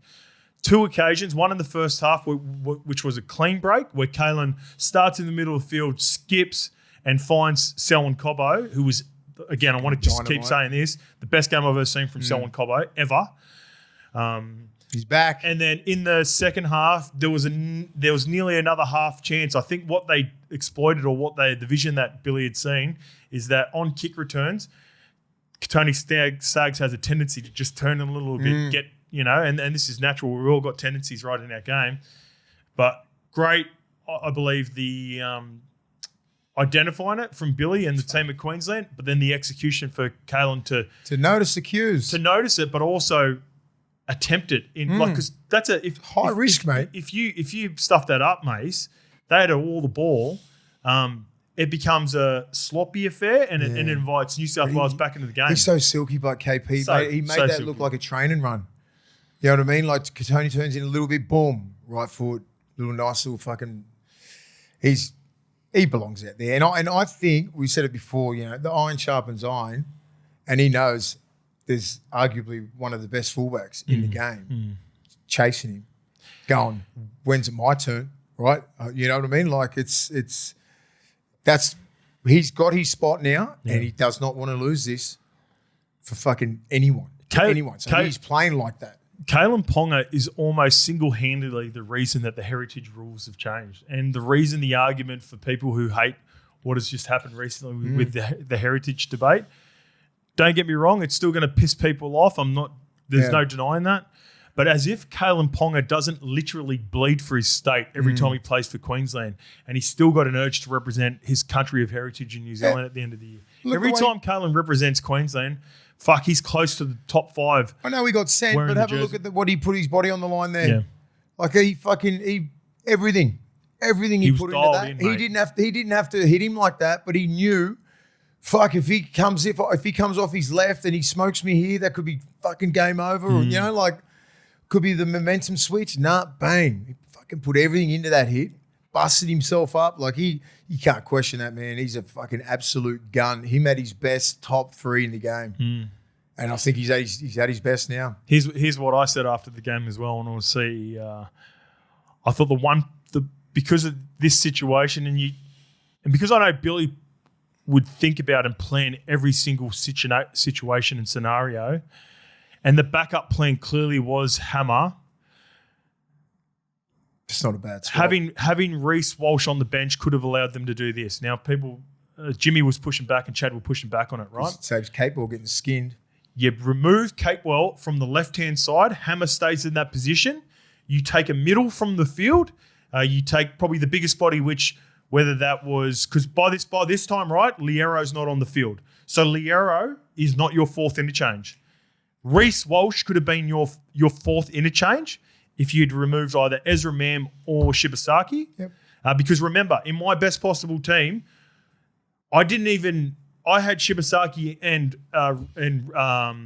Ezra Mam as my 18 and 19 because I had Kalen Ponga in 14 and Reece Walsh at fullback. Yep. Now, if you do go with Kalen, I think you had to flip and have Walshy in that situation. Yeah. Now, here's what Walshy would have provided. Fresh legs for the final 23 minutes. Fuck that. All right?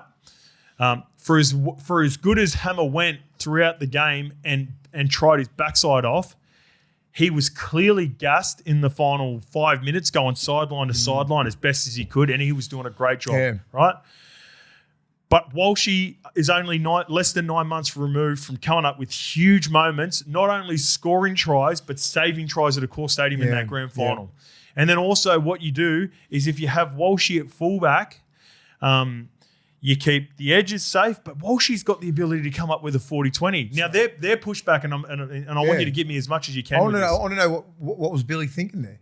He's usually fucking all over that shit, thinking like KP has been known for head knocks. Yeah. You know what I mean? Like he's, he plays with fucking everything, puts everything into the game, so he's liable to get hit hard by like an Olakau'atu or something like that. Fair. Could send him, and your fucking contingency plan would have to be arguably one of the best fullbacks in the game. Yeah. So I'd just have him in the 19 somewhere just in case because of the talent that the man has. Yeah. He might have a few little fuck-ups in him here and there because he just tries everything. He's got fucking footy amnesia. Try and kick a 40-20, might go in the full. Next to me, he's down short side, boom, boom, boom. Like, it's like, I get it. That was the argument back from Jimmy. I'm like, mate, he won. I think he can live for 23. Everyone looks at the negatives. Look at the positive. Look what he did to fucking Brisbane. Took him all the way. He doesn't play. They don't win the comp. Again, hypothetical as well, but even with my argument, like there were parts where I'm not totally disagreeing with Jimmy and all that as well, where like he could come on. In my mind, he's capable of backs against the wall. They're down by. They haven't had any footy. Finally, they get an opportunity, and he kicks a 40-20 out of nowhere. Yeah. Like he's capable of that, or he comes up with a big play. You're like in that grand final. I go back to it. Some of the try savers that he had on Tui Kamikamica, the tackle at the end of the game. I think it was Ali Katara or someone else in that. Like he come up with huge moments. I just thought, but like imagine being in the middle, right? You're Fanua Blake. You're out there in the last 10, 15. And that little motherfucker comes on. You are shitting yourself in the middle. Just him around. You're putting that extra number on the other side. Then you're gonna get, money might be on the other side. It's like it changes everybody's look defensively because you're looking where the fuck Walsh is all the time because he's that electric on a lazy inside ball. If you're not covering in there, the game's slowed down, but he hasn't. He's at full tilt. He smokes teams by himself when everyone's fresh and everyone knows he knows they're all trying to kill him. He still does it. Imagine that in that position, right in that last 23 minutes. And like you put Reece Walsh on, we're like, oh. He's the ultimate. And I'm like, that's why I didn't give a fuck when they didn't pick him. I was like, yes, win for us. He's the ultimate player where he's it's a headache for either team. Like Queensland fans will be sitting back going, yeah, we probably want Walshy, we want that ability, and that's what I'm looking at the positives. And it scares the shit out of New South Wales. But then again, you talk about that flip side that she's got better at last year. Sort of there have been examples of it this year, but nowhere near as much as probably the start of last year. Crap too. Yeah, and he's been injured, and the facial fracture maybe played a part. But I was like, Tep 5 minutes to go, and Hammer's gassed, and I'm like, Kate Wells getting skinned, and I'm like, fuck, Walshy would have been nice. Just a simple fact, because I know there's always a back three or back five is going to get injured or go off or something like that at this level all the time. Yeah. I like Kate Well as a player, back row, but like when he gets out a little bit wider, he's fucking 32. He's got to go against Katoni, who's fucking 23 in his prime. Like, what do you expect? He did a good job, but it gained momentum for us. Yeah. Little fucking half breaks here, little plays down the short side, quick play the balls, go back through the middle, just generated speed. Cabell's done a good job defending in the centres in the past, but not a 12-man. Not a 12-man fucking in New South Wales level. Yeah. He's done all right for the fucking Warriors. And that's where I give Billy a pass. Like, if you're talking about it right, like Billy's going to have plan A, B, C, and D. Yeah, well, he didn't have E. So E is, and here's what I don't think, because I think you can plan for best case and or worst case scenario. Kalen gets a head knock, right? He gets eliminated from the game. You think, all right, what's my contingency plan? What do I do if something like that happens? I like Hammer at fullback. In fact, Hammer might have been a part of my decision to go with Hammer at fullback to begin with. So we like that. We can cover that. Should he put Shiba on? Could you have done that? Another Could option. Shibasaki could go and then put Take a middle out. My same thought process is that could have been put another. a professional centre in against another centre. Don't go back row against it. Like that would come be on, Bill, my be better, mate. that would be my other again hindsight. We get hindsight. We're sitting back here now talking it out. Nah, fuck it, I would have done it. But that would have been plan B for me with the situation that Why was pick presented to him. Shibasaki when that situation happens? Bang bang, swap for swap. Take a middle off. Yep. know. You don't insert Liero into the game. No. Liero doesn't play. No, let the middles do what they do. You probably take either Tino or Flegler, whoever was on the field, the biggest body on at the time. Keep mobility out there. And Shibasaki goes left centre. Yes. Like he plays at club footy and Don't lose much. stays in the back row. Shibasaki's a gun defender. Yeah. Anyway. He's human. Billy? Billy, yeah. He's And human. he is no harsher critic. He'd be thinking about all Yeah. this shit that we're saying right now. He'd be like, fuck. Yep. Heat of the moment stuff. We're not coaches. We're not in that hot seat. But I have can break it down. I've watched games where Selwyn Cobbo has scored 3 tries, had 250 metres, had an odd error in him. That it's by far the best game I've ever seen from Selwyn Clean. Cobbo. They tried Clean. New South Wales, Nathan Cleary, Laurie Daly viewed him as a weakness. They tried to expose him early on. He passed every test, and credit to Selwyn first and foremost for getting himself back in this arena. Credit to Wolfie for what they've done at the Dolphins, and credit to Billy because there was a clear plan with Selwyn. He told Selwyn, you could just tell, Selwyn, catch the ball, run back as hard as you can into the defensive line. And Selwyn did that 22 times for 181 metres. And guess what? tough meters too. Like the toughest. Only 43 of those were post-contact, which is a huge stat considering he normally can pick people out. I think there was a time when... Look who he was running at. Like you got Stags, you got Olakwatu. Did you see Olakwatu try to lick him? Yeah. And he sort of... And he still got him, but like nowhere... Just evaded a little Just bit. evaded. Otherwise, it would have been a great hit. Yeah. Selwyn's hard to hit, mate. He's like the Latrell. They're built like that. They're fucking hard to hit. They're bigger than you think. He'd be rolling around at $1.05, I reckon. Yeah, easy. Easily. I thought Jojo Fafita was good too. He got exposed a little bit in the last sort of 5 or 10 minutes, but I'm giving him a pass. They dropped ball. That's harsh. That sucked, but it was crucial. Yep. Very crucial. Yeah, and he'd be filthy at as you that. know, Mace, when the game quickens up like that at the back end of the game, where you're not as confident in calling an extra number, calling an extra player, and it feels like everything's in fast forward. I thought Jojo Fafita was good, but yeah, big error at the end. Yeah, it sucked. He had a pretty clean sheet there. Yeah, and he defended well. His play twos are outstanding. He was strong. Like we said, 6 weeks ago, he can handle that arena pretty easy because he runs hard. He runs hard, tackles hard. He belongs in that arena, so he didn't let himself down. It was just fucking one of those plays where he knows he could. It wasn't a high pressure ball. I think because I'm going to give you examples for players that could return now. Xavier Coates was supposed to be returning over the last week or so, but apparently, maybe last week there was some. What happened to him? Re-aggravated. Was it upper body injury? No, I believe it's legs again. Well, that sucks.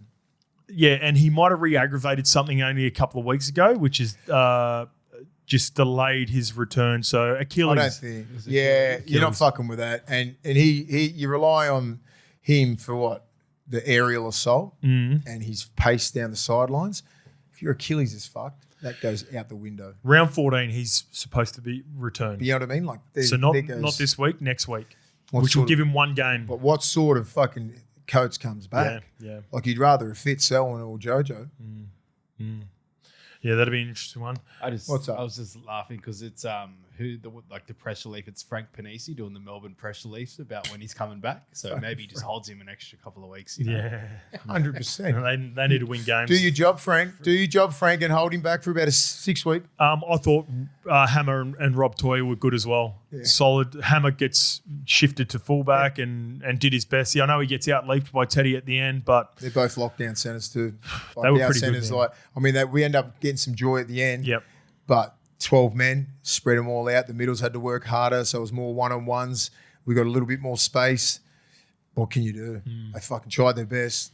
They had us locked down for like at least 65 minutes. Yeah, I don't think. He's just a. Toya looks jacked. Rob Toya is a. What the fuck is he? 21. See the legs and the build, the arms. I don't know. The jerseys made him. Fuck, they look like. Jerseys look good, eh? I'm trying. What's the best way of describing Rob Toya? 21. Oh, I don't know. And this isn't a. It may sound like a. No, it's not going to sound like a knock. He's as safe as hell selection right now. He'll be fucking playing Origin for 10 years. He's 2 years in. He's going to be exactly like that's. What I was thinking. Is that a right? I was thinking.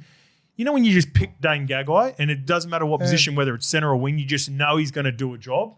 I'm 4 games into seeing Rob Toya play Origin. He'll be a 20 Origin gamer.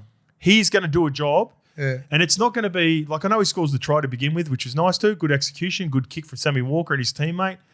But you know he's going to defend whoever's in front of him because he's had Latrell Mitchell and now Stephen Crichton. He's going to have his moments in attack too. It just hasn't been his way. But it's not going to be like a big clean break. It ain't going to be a crazy Latrell. It ain't going to be Latrell shit. But like he's got it in him. He's got it in him. You can't sleep on his right foot.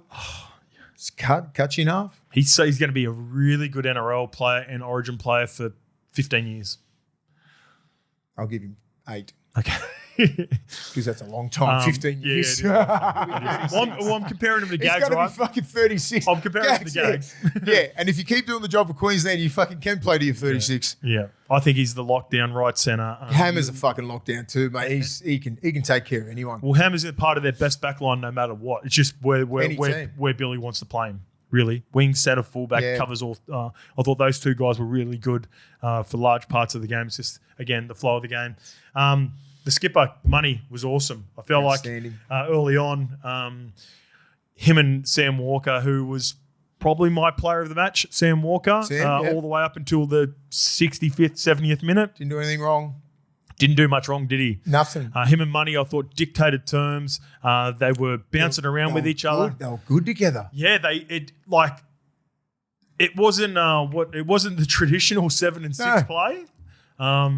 And here's the part where I thought it was going to be problematic going into the game. I thought the long kicking game of New South Wales was going to dominate for them, but it didn't matter. And it brought in the short kicking game because they fucking New South Wales turned the ball over so much. So we didn't get to see can Sam Walker and Cam Munster kick New South Wales to death because they didn't have to.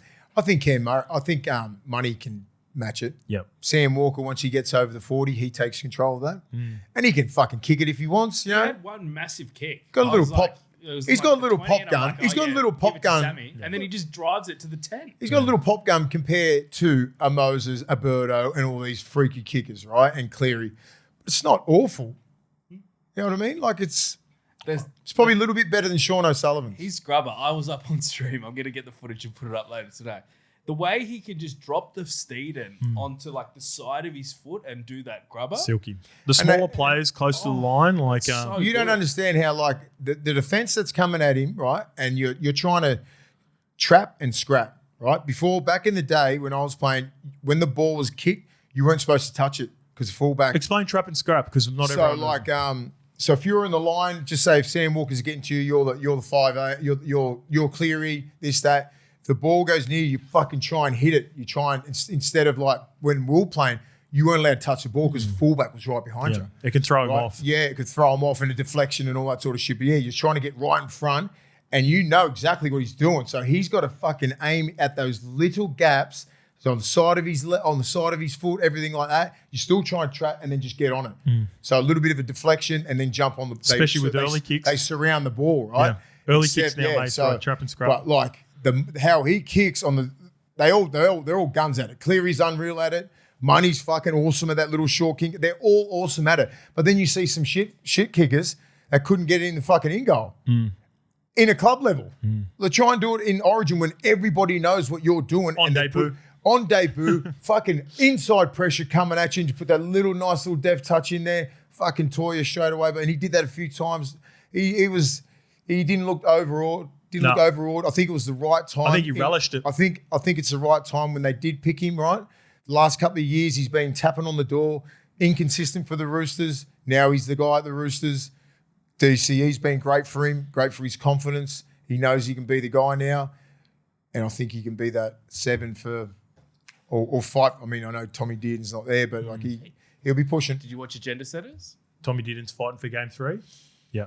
I knew it. I knew it. But he- I said I bet he'd be right for game 3. He's fucking probably running already. But here we go. So I've asked you tough questions in around New South Wales. Here's a tough question for Billy. Cam Munster and Sam Walker were excellent in this game. I thought they were awesome. I thought Money led like a work. skipper. I can't wait to have a chat to him next week about the game too. He comes on, does our comp and moments of the month. What's your comp moment, Money? Come on. The 58 minutes before the send-off. He was going good, mate. Yeah, Money and Walker. Look good. Are Queensland favourites for game 2 based off everything that we've talked about so If far? you talk to a Queenslander, they're always underdogs. Always underdogs.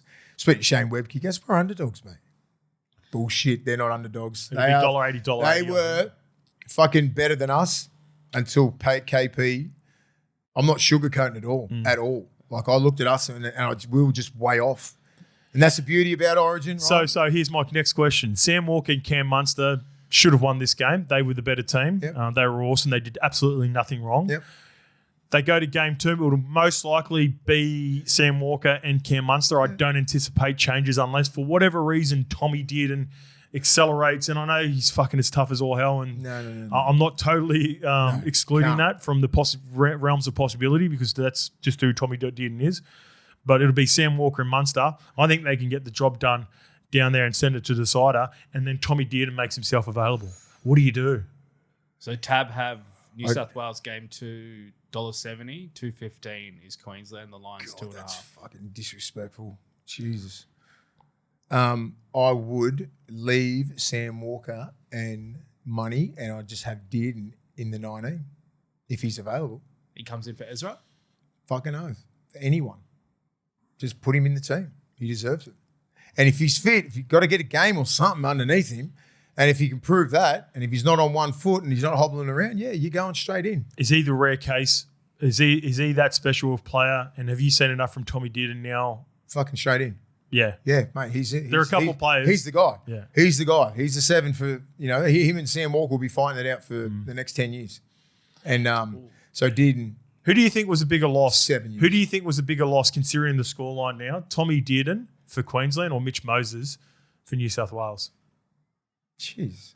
Because guess what? I don't know. This is why it's a tough question. I don't Sam think Walker. I don't think either of them. If Queensland win the game, Sam Walker's man of the match. And for me, I'm Ethan Strange. nothing against Nathan Cleary. I thought Strangey was the best the most player. influential player to get them back in that position was Ethan Strange. So Yeah, I thought so as well. But they're trying to get fucking Cleary the fucking Wally Lewis medal. Dodgy fucks. Anyway, I don't think it's super dodgy like that. it's But dodgy. um, It was easily pretty good stat Should line. have been Strangey. Should have been Strangey, mate. His I debut. loved it. Yeah. It was a good little moment with his dad. Yeah. Yeah. You could tell his old man's a hard dude, and Strangey was there going, just didn't know what to do. You Yeah. see it, and he goes, "Oh, Dad doesn't really." Fletch interviewed John Strange before the game. So Strangey, for those who aren't aware, John Strange is the coach Women's of the coach, NRLW Roosters team. Won a couple of premierships. Won a premiership with He's them. New South Wales coach, isn't he? New South Wales coach. So he's will be coaching tonight. When's the sweep's on? The game's on Told tonight. you. Tough game to play for the women. Just start like a day after Origin when everyone's going to be talking about it. They got to change that the scheduling, move it to next week. They've got to break up the gaps to somehow magic round. It can't be. Yeah, or play Magic play round it on Friday. Magic round's perfect. To start Magic round is awesome. I thought the spectacle, like the Newcastle game, was a bit of for someone who loves watching the game, was a bit of a letdown. I felt like the atmosphere wasn't quite there. They got to go. Got to go to the Cowboys. They've got to go. Game 1 Origin is Magic round. Oh, because the scheduling though, because they start playing. The things. scheduling needs to be better. The scheduling needs to be better. You can't play after the game 1. Yeah. Big boys. It's Yeah. probably not like just play it during the season because a lot of like the struggling NRLW teams would benefit from all the top girls being Play it on Friday. Fair point. available. Play it on So Friday it'd or balance Saturday. the comp out a because bit better. the Broncos and Roosters are so dominant with the rosters that they got. Yeah, it's not a bad take. All right, let's get to the front row. You talked about Tino and Flegler. Set the What tone. what was their numbers? Flegler only had a 15-minute stint to begin with. Beautiful try. And Tino got 44. Yeah, beautiful try too. Gone 6 for 54. Tino 15 for 116. So not crazy. Yeah, but they didn't play that many minutes, and they were all tough yards too. All tough yards. Tino started the game off pretty good, getting the ball a little bit wider. Seems to sometimes like use his footwork a little bit too much. I'd love to see if he just fucking wound up, because no one can hit him when he's fucking straight on and he runs into spaces, not faces. Tries to step 1 or 2 times, he loses his speed. He's quite big. Might be a little bit of coming back from the ACL, a little bit of that still. Yeah. A little bit of PTSD with that, with the driving through. It's about 18 months now. Yeah, but that's where it's sort of you sort of get over it. But where he's more effective when he just runs straight, little bit of footwork into the gap. Doesn't try and look for offloads. Offloads will happen when you run hard. He does have a bit of a nice hop skip late. Yeah, he does. He does, but he needs to like just fucking be real direct straight away, because he steps too quick. Like when he gets the ball, he tries to change direction. I'm like, he's so big, strong, and fast. When he fucking plays lights out, when he's just more direct and he just goes, I want to take you on. Good luck trying to hit me. Yeah, so they played. They started the game. Once Britton Nakota come onto the field, they moved Max Plath up. Ruben Cotter into the front row. He ended up playing big minutes as well, and then he had a rotation with Max Plath. I thought both of those two guys looked really good. They held their own, mate. Their forward pack was dominant. Harry went 80 as I anticipated as well. Would you have loved him to go? Did you think that did he look tired? Everyone looked tired for Queensland at the back end. Back end, of course, Yeah. but like he's still got, like he's the one who looked least tired. Yeah. Where I don't know what tackles, would he, but 50? Who was that, sorry? Harry made 47. 47, yeah. Yeah. So and a lot of contact. He makes he's always in there first contact, because he's obviously the smallest in that middle. Puts his head there. He got licked once by, I reckon that's when he was a bit tired. He didn't see Vic, and it just went boom. He seems to have a bit of a smile on his face of, where the fuck did you come from? He did control things really nicely. I know Sam Walker and Money were the players that come up with those big moments, but when you control the ruck, engage markers, create quick play the balls, and then just get nice clean build. All that little silky shit that people don't understand unless you play with good nines. I remember when I was talking about my Wally Lewis medal prediction with Harry, and the reason I tossed it up, I sort of stuffed up by saying, no Ben Hunt. Ben Hunt didn't play last season as well, but he always sort of had, maybe a Kurt Mann on the bench. This time with Max Plath, that was another option, right? A guy that can play hooker, but just knowing that, he's the guy and he's going to play large minutes. I think that's going to serve him well as a series plays out. As your man, would you consider him? And I wonder if this goes on your fucking resume to play Origin. No. If you don't get on. No, you don't. Remember Aaron Raper? Yeah. 95? Yeah. Sat on the bench the whole game? Yeah. Did he get an Origin for it? Yeah. Did he? I wasn't aware of Tommy that. Radonigas was the coach. I think it was 95 or 96. Was there Ken McGuinness didn't get on as well? Something like that. They count it. So I'm just wondering if they do that anymore. I don't think you do now. I think you got to get on, especially with the Fucking oath. I fucking hope so. Yeah. I'll add to it. It's not listed on RL Project. Well, he goes all the New South Wales. City, is that what it was called back in then? No. Ruben Cotter and Kurt Capewell were doing a similar to the centres. Like they were doing a great job early. They were doing their job defensively. They were really sound. Capewell was outstanding. Yeah. Defensively, until he just went out there and had to mark fucking one of the youngest fucking animals in the game, right? And even then, he still handled him, but it just like it got momentum because Katoni was correct. He was fresh and like he was getting a bit of front foot sort of stuff, and like he did his best. He didn't skin him or anything like that, but they got momentum off his runs. But yeah, they handled our pack fucking quite easily. Max Plath looked good on debut. Yeah, it doesn't look. We said this a couple of years ago. I said he's going to be an Origin player soon. Yeah, just has to fucking string a couple of years together. Yeah, and he finally has. Yeah, we've got a lot of work to do. Physically. Just want to finish off on the bench too. Let's make sure we get across all of them. So Britton comes on again. He come on at a tough time for Queensland, so his numbers reflect that. It's when you come on the bench. It's like your numbers could be absolute dog shit compared. you just got to know when momentum, all that sort of shit. Yeah. You might have the ball for like 5-6 minutes and you get no ball, and then you might get a little bit of ball, might be the outside backs. It's just like the momentum fucking goes here and there, and you're on there. All you might be doing is kick chasing and just tackling your ass off, and that's what Nikita, I felt that he did the whole time. Trent Liero got a little stint at the end. I understood the Trent Liero change then at the end as well. Personally, I would have gone Shibasaki. I know we chatted at I didn't understand that about if you'd had a fullback, but worst case scenario, I think you go, if he had his time back, you go Shibasaki to centres and takes the middle off the field. But I guess I understand the reasoning So for did he Liero. get out-coached by Laurie? Definitely not. Definitely not. That one decision, there's a 14-minute decision that may have helped Queensland find their way to the finish line, but I think Billy will like his chances coaching against Laurie in games 2 and 3 anyway. We want a decider anyway. We want a decider. No, it's just a fuck that. Where There's my. we want a decider. It'll be interesting. Game 2, fast track. Depending on the weather down there, can be miserable. It's known to be miserable down in Melbourne. Love you, Melbourne. Love you, Melbourne. But are you heading down to Melbourne? No, yeah, we've got the stream. yeah. No, we're doing the stream. No, we're not going. Yeah, we've got the stream. stream. Levels live for Yeah, Tab. we're doing levels live. For J Tab. Moz reckons he'll come on. Oh, you want to come on, J Moz? He goes for a fee, of course. Okay. I mean, shut up, mate. Do it for free. Yeah, Do it for the love of the game. Of course. Yeah, we'll buy him a coffee or something like Yeah, that. I mean, We'll figure something out. We already got Grubby. Grubby's coming in with us again to do a stream, so that'll be good. Maybe we need Let's to get get another. some fucking ex-New South Wales. Get some. You're blue. It's good content. No. No. You We've got need to get fucking Queensland to pick rivalries, on. We've got to mate. get Queensland to fucking really drill into. Yeah, let me think about something. Queenslanders in New South Wales, in Sydney. Leave it with me. Don't say anything in here. I've got a suggestion. We'll chat later because we're going to chat to Tab as well and organise it with them. But we will be doing. Maybe the Tab can sling fucking J Moz some money. No, we don't. $5. As much as I $5. love J Moz, I don't. Because we already got you and Grubby representing. We need another okay. Queensland. We We need need someone Queensland, to balance it out. Because Lukey's going to be carrying on the street like he's on Lukey Live again. I can't go there. I can't go full Lukey. You can't. Live. I'm just trying to think who. There's got to be someone in New South Wales. I mean, in Sydney that we can connect with. We'll figure it out. I'll figure it out. I've got a name, but I'm just not going to say it now. Yeah, because I know. Yeah, we'll have a chat after. Well, there we go. Origin 1 in the bag. Done and dusted. We are fucking very lucky. I'm sitting here very happy, but fucking not happy.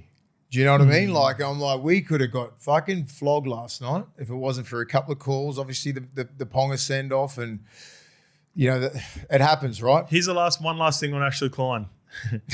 Lads, L1 from Scopes Degens and feeding him dud tips on the punt at Noosa Surfy years ago. I remember this guy. I was at Noosa and they were, I was with my mates and we had a bit of a kiddie happening. Yeah. I don't remember him specifically, but there was a group of guys that were trying to give me tips. Just to take on Ashley Klein and the current reffing as a whole in the NRL. I felt like watching how the game was adjudicated was typical and expected of how Origin games are ref regardless of what is happening at Clubland. With only 10 penalties and 6 set restarts for the entire game, it made the game end-to-end and kept the ball in play for long periods of time. To me, it begs the question, if we have this refereeing at the pinnacle of our sport, why is the standard not met week in, week out at the NRL? Games are always going to have 50-50 calls that favour some sides, but that is how the game is played. Thanks, lads. Go the mighty Noosa Pirates and up the milk. I get it, and I knew that. And as soon as when I was watching the first such a good comment. 4 or 5 sets, I'm like, he hasn't given us 6 to go. Like, and that's when the message, I reckon, from Billy would have come down. I reckon about the 3rd set. Lay on him a little bit longer. We can dominate the ruck. Blah blah blah. He's not giving away penalties. No 6 to goes. We can get away with a little bit. That should have been sent to both sides. But I think I'm going to say, I think it did, but because they get all the field position and everything like that, we just couldn't really do that much about it. Were you watching it going, that should be 6 again? Or were you going, oh, that's good? You No, observing. yeah, well, even like a couple of the errors, I felt like at club level. So even Mitchie Butler, so this is tactically what I thought Queensland did really well. It's such a tough call to waste the captain's challenge at the start of the game. You could tell Mitchie wanted to for them laying in the tackle and grabbing arms and leading to a loose carry. Now, if they challenged it, who knows what Butler would have decided. But I think at club level, Ash blows a 6 again or a penalty for that. Or it's a penalty because it ends up becoming a loose ball. But yeah, I enjoyed it. I'm with you. What's our man? Hayden Trask. Can we do, why can't we? I think they will. I reckon. Nah, they don't. No. They don't. They'll double down on it once we get through Origin. They'll ref like this, and we'll go, yeah, we're back on track. And then they'll fuck it up by the end of the year. Then they'll nail it in the finals. Yeah. Then everyone's, oh my God, the refs are great. And this is what I didn't want to talk about was the refs. I said it on Channel 7 last night. I said a great Origin is when we're not talking about the refs the next day. And it just sucks, but we obviously have to because of a massive decision like this. All right, let's get to a couple more questions. Let's just talk this out because I think this can add to us as well, the way we're feeling about the game. This one comes from Daniel Webb. You know what is really frustrating? In the lead up to the game, all the talk was about the referee. How will it be officiated? Will the ref be too involved? Klein was actually reffing it perfectly, letting the game flow, not getting involved too much. And then he goes and makes a game-changing decision. It's simply wrong. 10 in the bin for sure, but Queensland don't deserve to be disadvantaged for 25 minutes because of an accidental head clash. Nothing will come of this. Life will go on. Refs will continue to make game-changing calls. Queensland were 100% the better team. It stings. I agree. I agree with a lot of it. The last bit, I think because he doesn't take the advice from the bunker official, I want to go back to this, the integrity of the bunker and the relationship between the bunker and the on-field, I can't see Ashley Klein getting games 2 and 3. Queensland just need to learn how to play for 80 minutes, they just haven't figured it out. You got to play for 80, boys. We need one of them big Willie after game reactions. Looking forward to the next video. Oh shit. Josh Overton, the great Origin heist, Daly's 19. Coming after that, amazing the footy can do. Are you going through the latest comments? Just the latest. This is all within the last 15 hours. Yeah. So there's about 15 of them. But yeah, that's it. That's as good as I would imagine. There are going to be so many more comments that we're going to get for Monday. Let's quickly just breeze over the women's Origin that's on tonight as well, too, lads. It'll be game 3. A couple of injuries for the Queensland girls. Okay, yeah, I saw Tamika Upkins not playing in this game, is she? She's a gun. Yeah, Tamika's out. Oh shit, Julia Robinson's out as well, and Mackenzie. I heard commentary pronounce it Wheelie, but I think it's Wheel, Mackenzie Wheel. So New South Wales looking for by the way, too, player of the matches for game 2. This because we didn't have a talk. We didn't have a conversation about this. In game 2, Jessie Southwell got player of the match. Now, nothing against this is not a crack at Jessie Southwell because this is now 2 games where the person or the woman who got the player of the match in games 1 and 2 was surprised that they got it. Jessie Southwell had no tries, no try assists. She had 4 runs for 35 metres. She had 12 tackles and 4 missed tackles, and she got player of the match. How the fuck did she get that? She had a kick from the sideline, right? And she had a big tackle that led to an error sort of in the last 10 minutes. Who said, who votes for the man of the match? So she also does heaps of work with Channel 9. Yeah. Fucking bullshit. I hate that shit. Yeah.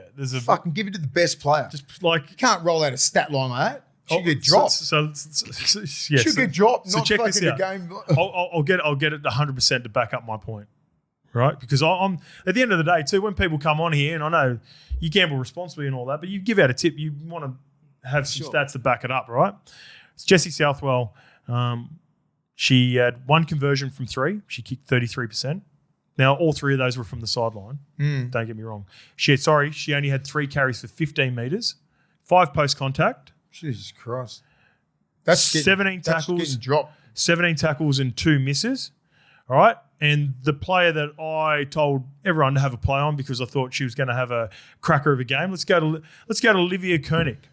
21 for 160, 58 post contact. This is that girl. She's a gun. So she topped the meters and she topped the carries for New South Wales in a low scoring 14-10 she doesn't work for Channel 9. And Koenig had 29 tackles as well with 4 misses. So she topped the tackle count by 7 as well. and she has now not got a single player of the match in the first 2 games. Tell me it's not a rort. Need Fergie's opinion on it. Yeah, we need to chat to Fergie. I don't even know who She's votes for too her. diplomatic. She's fucking with Channel 9. She's probably voting for her. Who knows? Like, let's not throw that out there. We don't know. My point is... Just pick the best fucking player. just You pick it. can't fucking have a player like with a stat line like that, regardless men's or women's. I don't give a fuck. Something like that, you don't get man of the match. You fucking near getting dropped. It's not like it's not a participation award or like let's give everyone an award. Mate. I think there's a voter fatigue for Koenig. Koenig's easily the best player every Doesn't time. matter. He plays. You're the fucking It's best. the Caitlin Clark effect. Koenig is just that good where Caitlin Clark No. is rolling out huge stats She's as well. fucking only. She's a gun. You just got to give her the fucking. I don't care. Yeah, but that's the same. Someone who's even. I know what you're saying. I know what you're saying. Yeah, but I'm like, get someone who's close to a man of the match. You got Koenig, yeah, sweet, whatever. But who's the second best? No, what Lukey's saying is there's a bit of hate towards Koenig from people within the game because she's so good and she's so Yeah, polarizing. I know that, but I know that. But if you're not going to give it to her, give it to the second best. Is that the second best player? No, Exactly. it's not. So give it yeah, to the second best. the second best probably would have been Jess Surgis in this game. Yeah, actually, give it to her. Yeah, she carved her. Yeah, Like, Jess she's gonna Surgis try was it. good. Yeah, I thought Jess Surgis. If you weren't going to go Koenig, I thought Jess was the best in game 2. Yeah. But everyone's got Koenig fatigue because she's dominating everything. Yes. They don't want to Fucking reward just it keep for giving it. it. That's bullshit. For sure.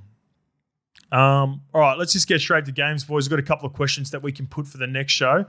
And we have, this is a little bit hard because we've got a depleted round. So we're not going to be able to give, naturally, we're not going to be able to give in-depth analysis because we just don't know what the teams are going to look like with the Origin players. Let's start off with on the Friday, Cronulla versus Manly at Ocean Protect Stadium. Now, I'm going to take an educated guess and predict that both Olakau'atu and Kola won't play for Manly. I reckon Olakau'atu will play. I think both Brayley and Adam. Yeah, you think Olakau'atu will play? I just think he'd be. I don't know. When you play, even though he won and everything like that, I don't think he fucking emptied the tank. I reckon Okay. there's a little bit in there, and I reckon he would want to play. Cola, I understand. I've started backwards, and that's my fault. Let's just go straight into it. All right, so here's what's happening for Cronulla, and then we'll talk about the Origin-affected players after we get the odds. All right, so Nico Hines has been ruled out for a couple of weeks. He picked up a calf injury. So Nephi Puru will start at in the 7 jersey. Adam Fanua, Blake Brayley were named in the starting lineup with Britton Nakota. I think all 3 of those guys play. Cam McInnes is returning from injury at the lock position, so Jesse Calhoun goes back to the bench. As for Manly, they welcome back Leo Hopewadi, who was missing with suspension, and Jake Simpkin and Brandon Wakeham have made the swab at 9 and 14. Those are the only changes that they made from last week. Olakau'atu and Tolukola were named 21 and 22 by Foz. The odds are, Lukey. Our friends at Tab, Cronulla $1.70, Manly are $2.15, and the line is 2.5. Is Cola available to play? No. Okay, so I think Olakau'atu will play. Okay. I honestly do. I just think he's built like that. I don't think he'd be happy with his game. I think he just wants to get out there and terrorise Cronulla. Because guess what? Guess who butters your bread at the end of the day? Fucking Manly. Oh, he's been ruled out. Ooh, Olakau'atu? this morning. Yep, they've shortened the squads. Sweet. Yep, because I just looked at my Supercoach. Did he get injured or did he cramp up? I think he cramped up. Thank God. Oh, Yeah, I think he cramped up. he's been play some big minutes too. Let's get confirmation on that, just because normally Supercoach, because it's important for Supercoach players, they do have the I would've information. Let's go Telstra Premiership. Let's go team list, and let's go. Oh no, well they've still got him. No, apologies. All right, he's still in the 21 jersey, so that won't be changed until 8 p.m. tonight. 24 hours out, they trim the bench, so there is still a chance for Olakau'atu. You think Olakau'atu plays? I think you've probably got to look at the long. You know, it's a marathon, not a sprint. The NRL, and you obviously you want these guys to be fresh for Origin. You want them to be fresh for the NRL, but like, are they in a position where they could probably rest him for 1 week? Yeah, because they're going all right. But this is an Olakau'atu call. And Yes, we'll see what he's fucking. If he wants to play, he plays. Yeah, I love that. And I just think he'll play. I think he's built like that. And I think he loves playing with that team. Could you see Olakau'atu coming off the bench? No, just fucking start him. Just start him? Yeah. I reckon. What would you prefer to do as a player coming back? Start. You got to start. Okay. And I think it's and then if you limit minutes at the end, perfect now because they could play tomorrow. Have 1 day off. You don't want the 2 days off. Fletch was saying that as well. Yeah, you get sore and sore and sore. You want to fucking play either the next day or second day max. Yeah. So I think he'll be fine. What did you say the odds were again, Lukey? $1.70, $2.15. $2.15.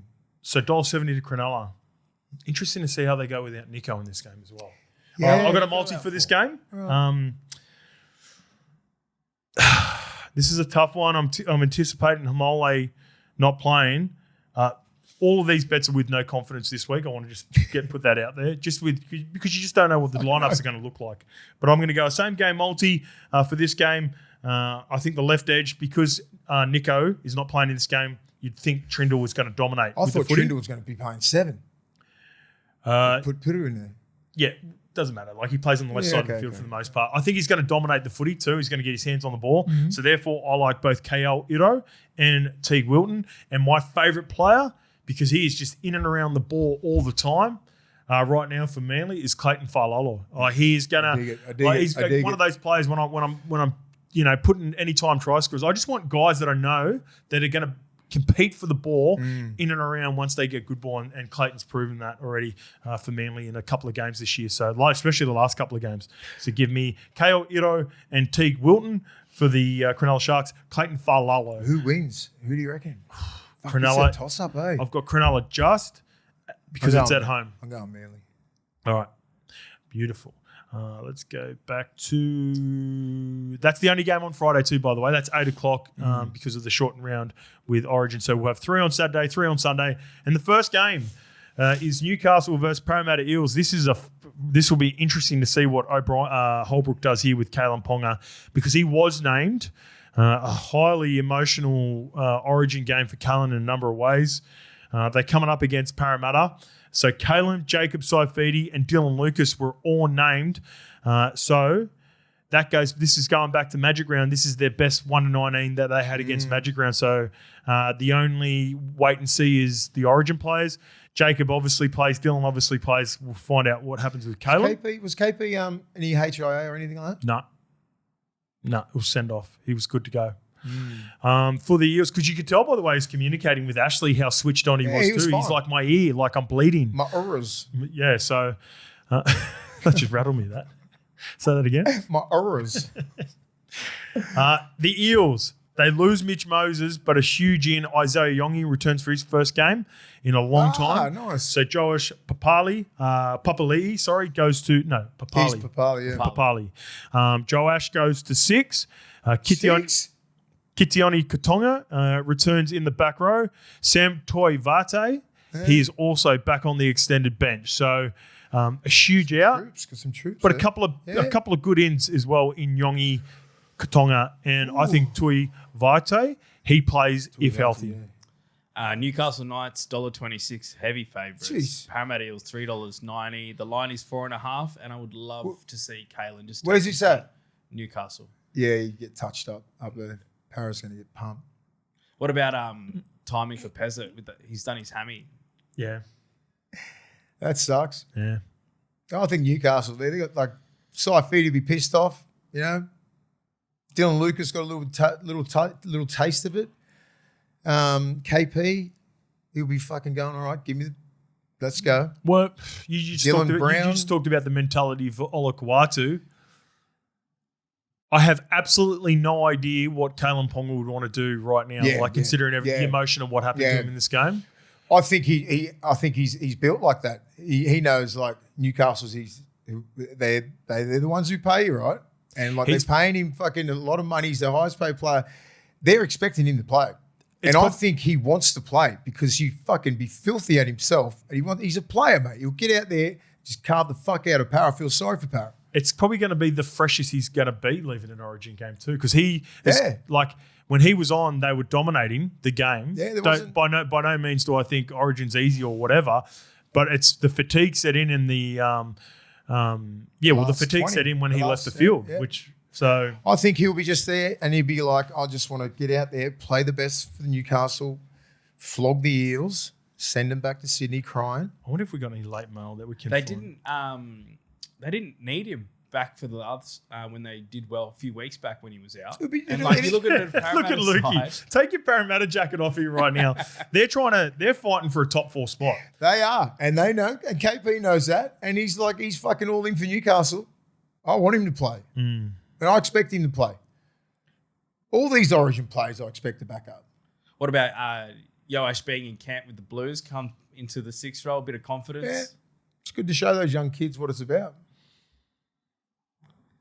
What are you looking in the late mail? Yeah, I had a look to see if there's anything, and I just saw the vision of Kalen going in the box. Kalen plays.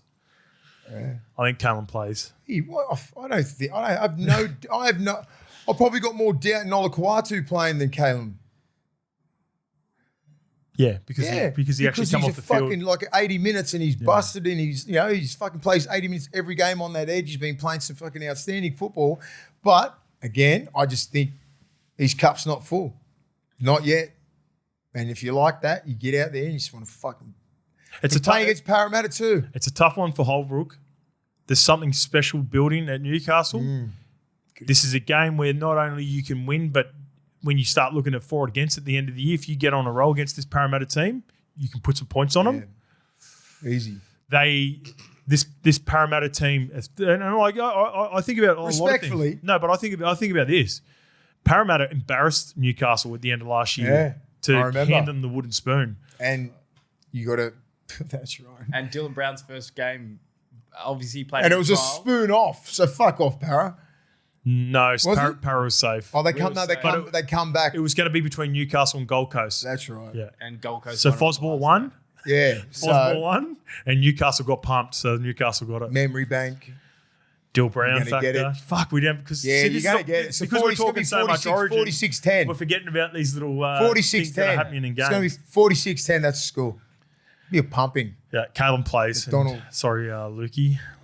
Are you doing Lukey live, or are you it'd be an awful- Lukey lived out? An awful bus ride home with your Jacko Para. sorted me to go up there. I was going to go, but then I got a baby shower for good friends having a baby in a couple of weeks. What are you going to do at a baby shower? Watch rugby league on my phone. Oh, yeah, exactly. That's You what don't need to what go are to you baby gonna- shower, mate. You don't ain't got any fucking kids. go You to can turn that down and go hang out with your mate Jacko. Bruh, come on, man. Yeah. Give her a fucking going. present. Get out of there. I had the corpy and everything sorted up there. I was. Fuck. Oh, They do mate. it good up there. I've never They do been it to that good. stadium. I really wanted to go. It's a fucking awesome stadium. Giving up on your team, that's what you're doing, mate. Yeah, that's what it is. I'm Easy all option quiet out. too. Easy option out. Oh, He did it. shit. He's doing Fucking giving it to all the Fuck quiet. it. What are you hating for? I love Fuck it. 'em. All right, West Tigers versus Bulldogs, mate. Yep. Combank Stadium. Bad Right. news for you. It's the strongest lineup that West Tigers have put on the field in a long time. Doesn't matter. Dream Buller returns. Marcy Makassini Fuck, is returns. he back? Falatino Tavana, he will play on the wing because they've lost both Taylor May and Patrick Herbert. Api Coruscant returns from suspension, so huge ins for and Alex Twal. Did Alex Twal miss the last game? Anyway, the forward pack looks pretty decent, especially with Uppy back in that forward pack. As for the Bulldogs, you've named Kraz as starting fullback so far, but Connor Tracy's in the extended squad. Matt Burton will play, no doubt. He only got 4 or 5 minutes. Kurt Mann has been named to start at hooker. I know he made the late switch, but he's wearing 14 last week, so that's the change. Jamin Salmon has been named on the edge. Like it. Like that as well. Harry Hayes will be the middle forward. Yeah, The I lock. don't mind it. I don't Yep. mind the mix up there. I like the Kurt man, Leo, Max. Max is getting his legs back. But I like Salmon on the edge. I think he's as a lock. They wanted him as the connect man, right? I think that style of play is fucking done. You know what I mean? Like you just got to have. I just don't think he does it at the level that others do. No, like and Harry Not to Hayes. say that he can't do it. Harry Hayes ain't going to be doing ball playing. No, he's going going to be forward. straight through the fucking teeth. So And what are you Kurt going to get? Mann, You're going to get just get some hard fucking hitters, get some hard men in the middle. No, what you're lock going the middle up. My point is, you're going to get Matt Burton, Lachlan Galvin touching the ball more, and I would rather that than I Salmon. want that Yeah. exactly.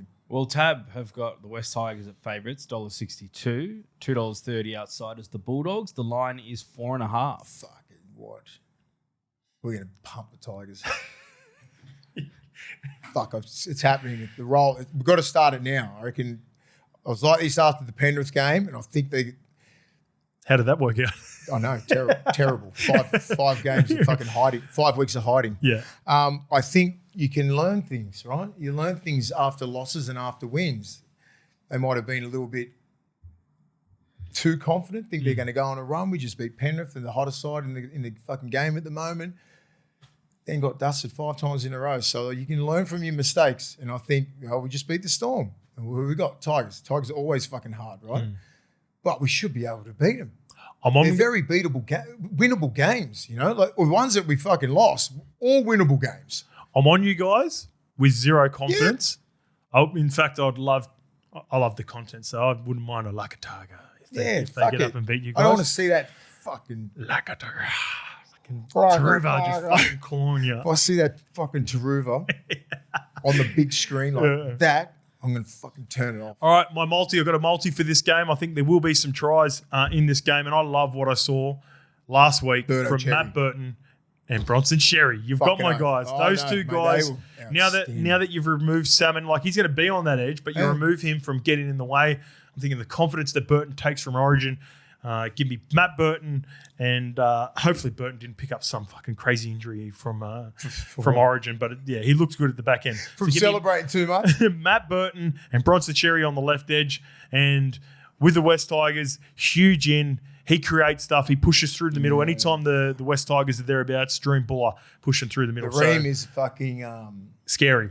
I didn't like it when him and Appy back. Fucking. Because Appy's a massive key for those middles, man. Because they got some rough riders in the middle there, and he's suspended too, so he's fresh, fresh as hell.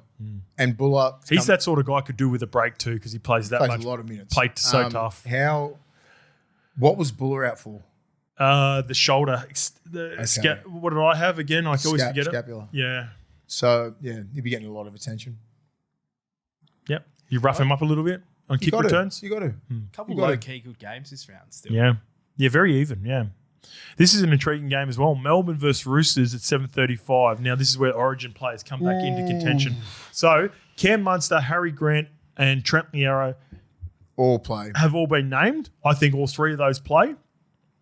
Alec McDonald moves into the edge back row from lock to account for Sean Blore, who's missing in this game. Mm-hmm. As for the Roosters, they have named their best possible lineup, except for Daniel Tupou. Billy Smith plays on the wing for Toops. Junior Punga was the player who got heavily exposed when he was put onto the field against the Cowboys at Magic Round. So I'm going to highlight James Tedesco here. I should have done that earlier as well.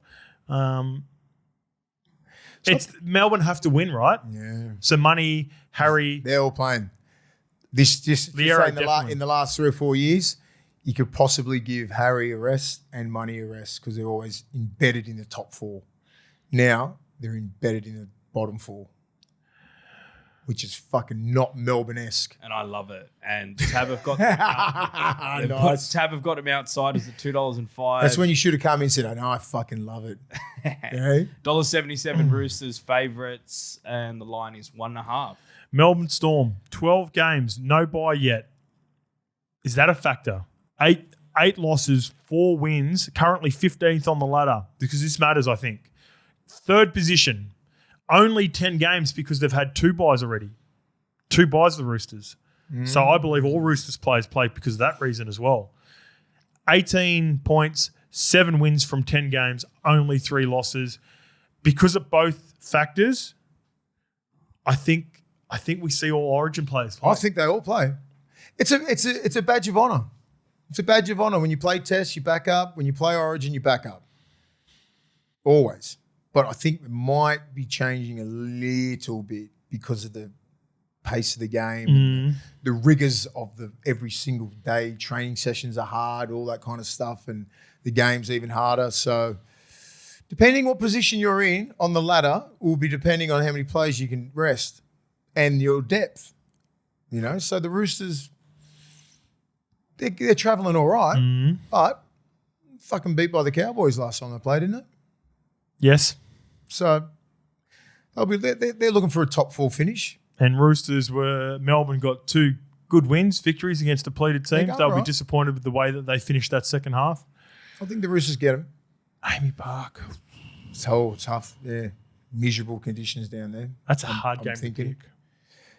That is a hard game. Is that Saturday night? 7:30? Mm-hmm. Oof.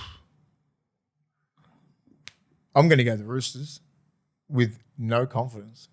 But I just think a little bit more confidence, right? You got Teddy, you still got these gun backs, forward pack, Lindsay Collins, Nafahu White, Spencer Lane. You'll be pissed off that he's not in the Origin sort of scene. Victor Radley, Sam Walker.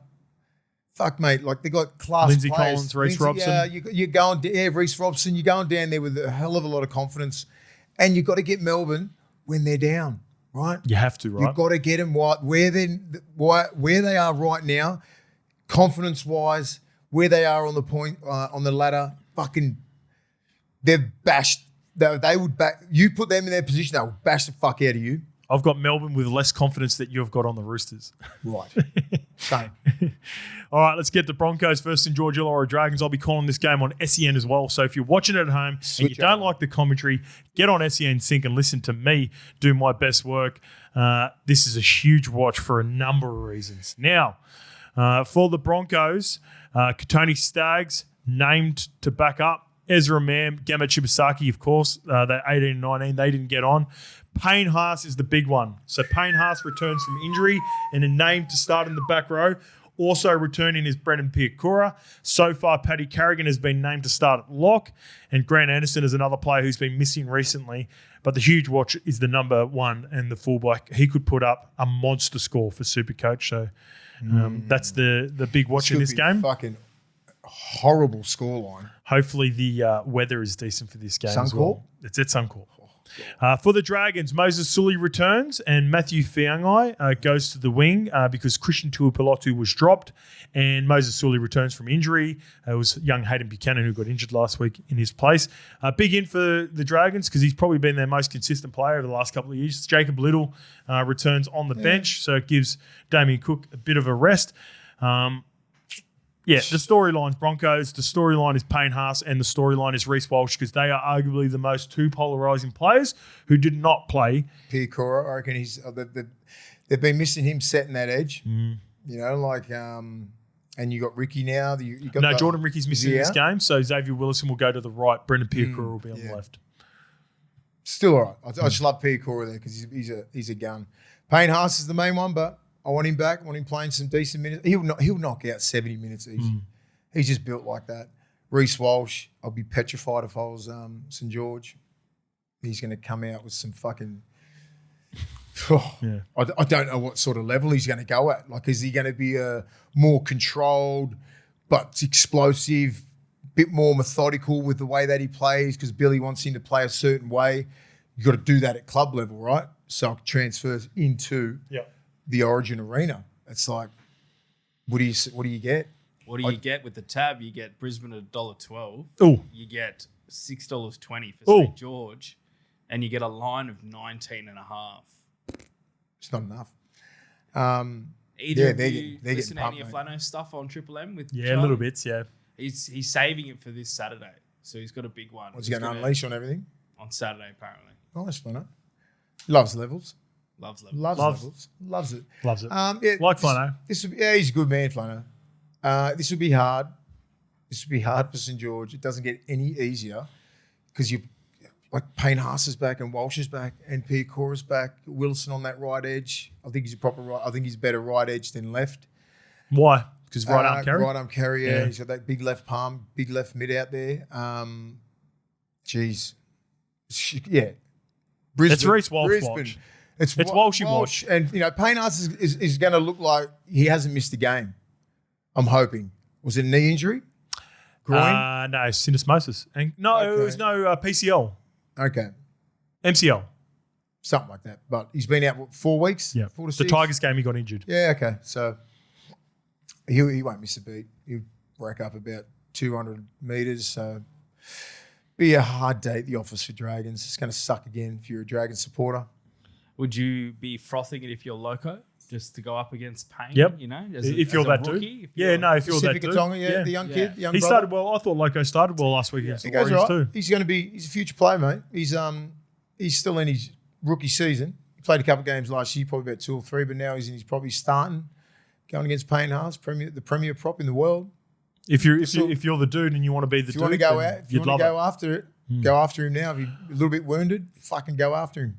I feel like when young fullbacks, the young sort of up and coming fullbacks, when they go against Walshy, they froth it. Like Keanu Kinney's, Tulpikis of the world, all those sorts of players. When you get an opportunity to go against like someone who you view as top tier and they're sort of your body shape and Hey, you all that, want to go brings out at the it. best of You want them. to run straight at him and just you want to feel it. Circling back, you asked about Trell on the Hello Sport podcast. One of the things he talked about was being able to play centre again and have those battles. Yeah, He's yeah, I flopping saw those that. Again. Yeah, Fullback, the you don't personal battles. Really have them. The one-on-ones, he goes, I'm a bully. He goes, I'm not a bully, but, I just play like that. Yeah. But I'm a bully. But I'm a bully. I said, no, you're an animal, mate. You're a beast. One more game. One more game? One more, no, two more. Two more. Have I cropped one, have I? Yeah, there's two more. Canberra Raiders versus North Queensland Cowboys. This is at GIS Stadium. Another good game. Fuck.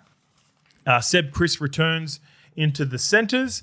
Ethan Strange he'll be play. playing. He's too young. He loves it. Tom Starling returns to the starting lineup. Hudson Young into the back row. How about this one? Sticky's just been fucking around with us all year at the lock forward position. Dane Laurie. Shut up. I know he's been hitting people, but he was playing a swingman 13 role. Was it last week or the week before? Don't know, but I've never seen him play lock. Yeah. Is he starting lock? He's starting lock in this game. Okay. He's switched it right up, old stick. This is a fucking must-win for Canberra. Well, the get water. odds, We'll figure it $1.62.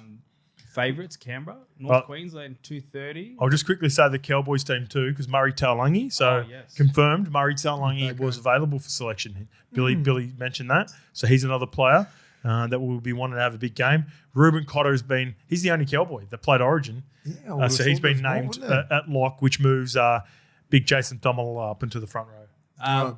$1.62 favourites, Canberra. 230 outsiders, North Queensland with Tab. The line is 3.5. And what about the double whammy signings from? Yeah, Sharp? Ramian and Katoa. Jeez, that's crazy, isn't it? I never thought that would happen. Ramian's fucking gun. So is Katoa. Yeah. Strengthen their back five up. Sneaky good signings. Ramian's just fucking. He's borderline. Only because we're playing in an age where there's gun centers again, right?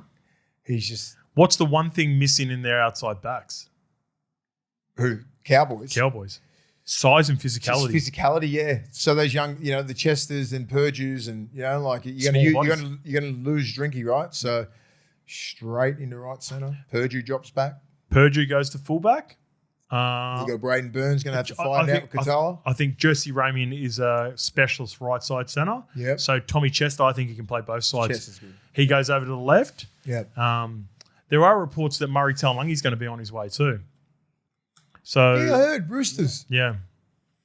Yep. Such a Rooster signing. Yeah. So Murray Taulagi on his way. So I think it'll be Sione Katoa. Because the only thing they're low on is obviously going to lose Mark Nwanga-Nituasi. Yeah.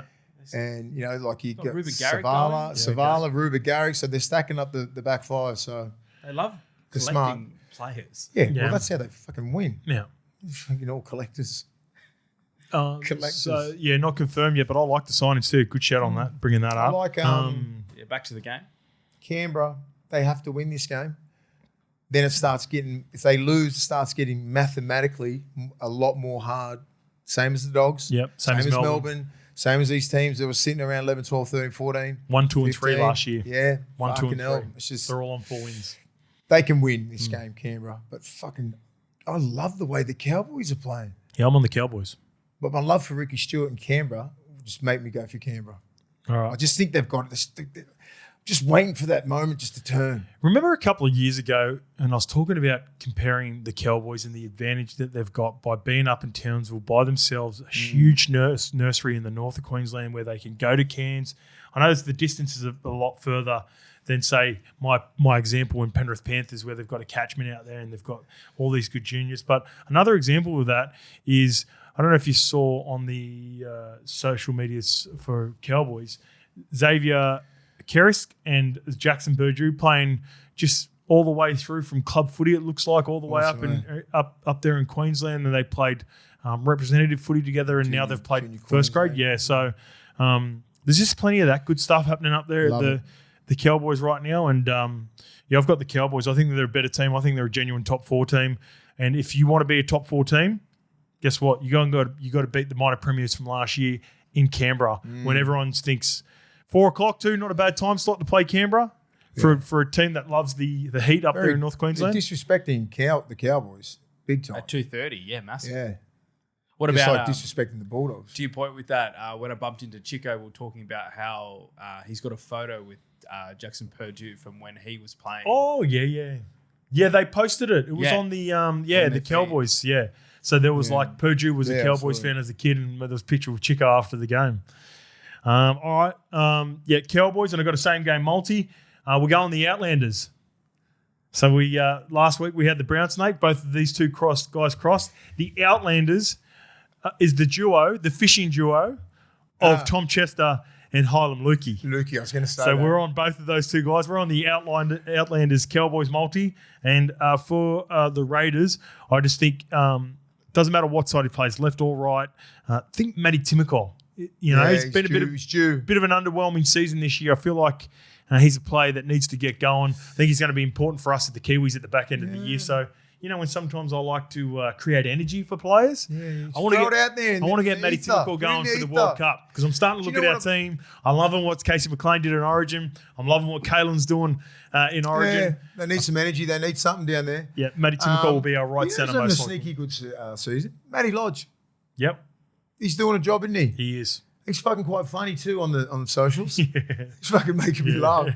Some of his comments, I just see him all the time. Yeah. I'm happy for him, mate. He's been thrown around every club, and the reason why, he's got a fucking lot of talent. Yeah. He can play, and he's evolved into this. Remember a couple of years ago, he was fucking way too overweight. Obviously up there, he's lost about 10, 15, acclimated to the game, playing some big, meaningful minutes, right? Starting games. They got a good little rotation up there. They do. Good rotation. They've got a 5-man rotation between Thomas Mekiele, Jason Tomalolo, Griffin Neame, Cohen Hess, and Matt Lodge. Yeah, fucking doesn't stop. The go forward don't stop. They're probably the last version because you've got so many small outside erratic backs. Yeah. They can just go big boys through good back rolls too. You got Ruben cleaning up all that mess in there. You got fucking Hylam Lukey. The system fucking hits everything. Jeremiah should be back next week. These little sneaky outside backs that just fucking find their front and. They think the most highly skillful fullback in the comp. Yeah, Drinky's playing career best footy at the moment. Career best. He's on fire.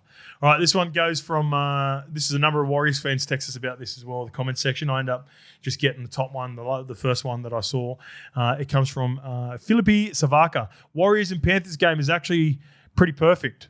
It's on a long weekend because Monday is the King's birthday for back home in New Zealand. So even though it's at 8 o'clock back home in New Zealand on a Sunday night, first versus second, the Penrith Panthers versus the Warriors.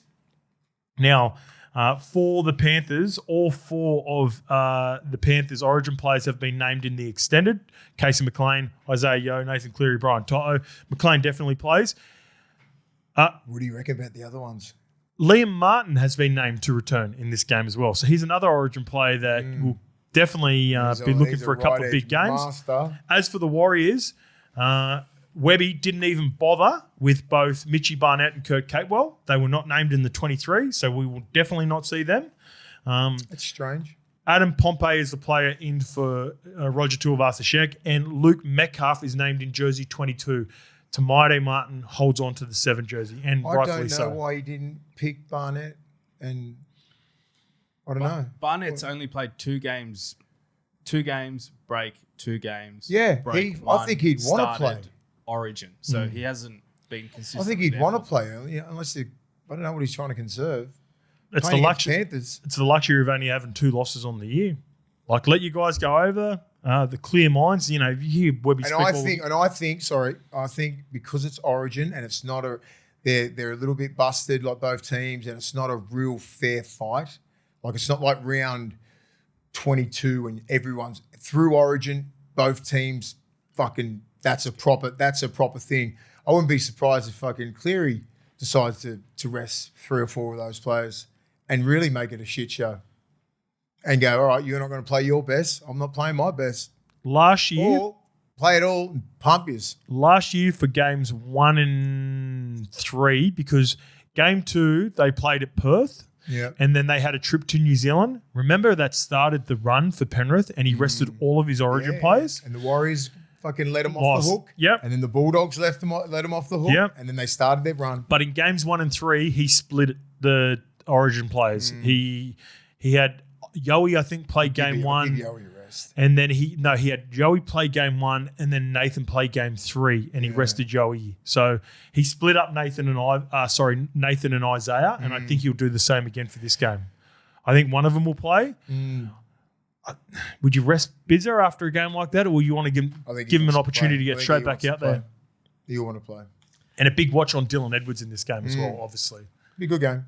The odds, Penrith are favourites, $1.62. Warriors are outsiders at $2.30, and the line is 3.5. It's the return fixture at Go Media, round 23, which I got the mistake on the pod a few weeks back, thinking they're only going to play once. That was a game we should try and get over for when we're looking at the schedule. Friday night, 6 o'clock, so 8 o'clock over there. Yep.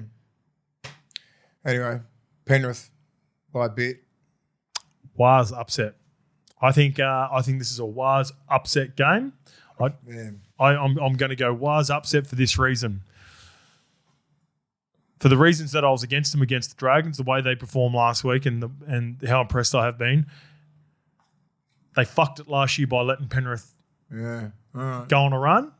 I think this is a game where you get in their head. That'll be in the memory bank. I think you get extra motive for a game like this, and I think seeding is way more important for the Warriors than it is for Panthers. I think Panthers clearly showed last year they were a beat stick away from beating Brisbane from 6 or 7. Yeah. So they're not as focused on, I believe, as locking in a top 1 or 2 spot in the top 4. Whereas I think the Warriors will want to keep momentum going, and they want to be 1 or 2 by the end of the season. Yep. All right, there we go. Anything else, Lukey, before we go? Do we cover everything? Drop an F-bomb, Lukey. I'll save it. Yeah, save it for the right time. Don't force it, mate. Don't force it. Enjoy your weekend, everyone, and we'll see you on Monday. Chances are you're about to lose. For free and confidential support, call the number on the screen or visit the website.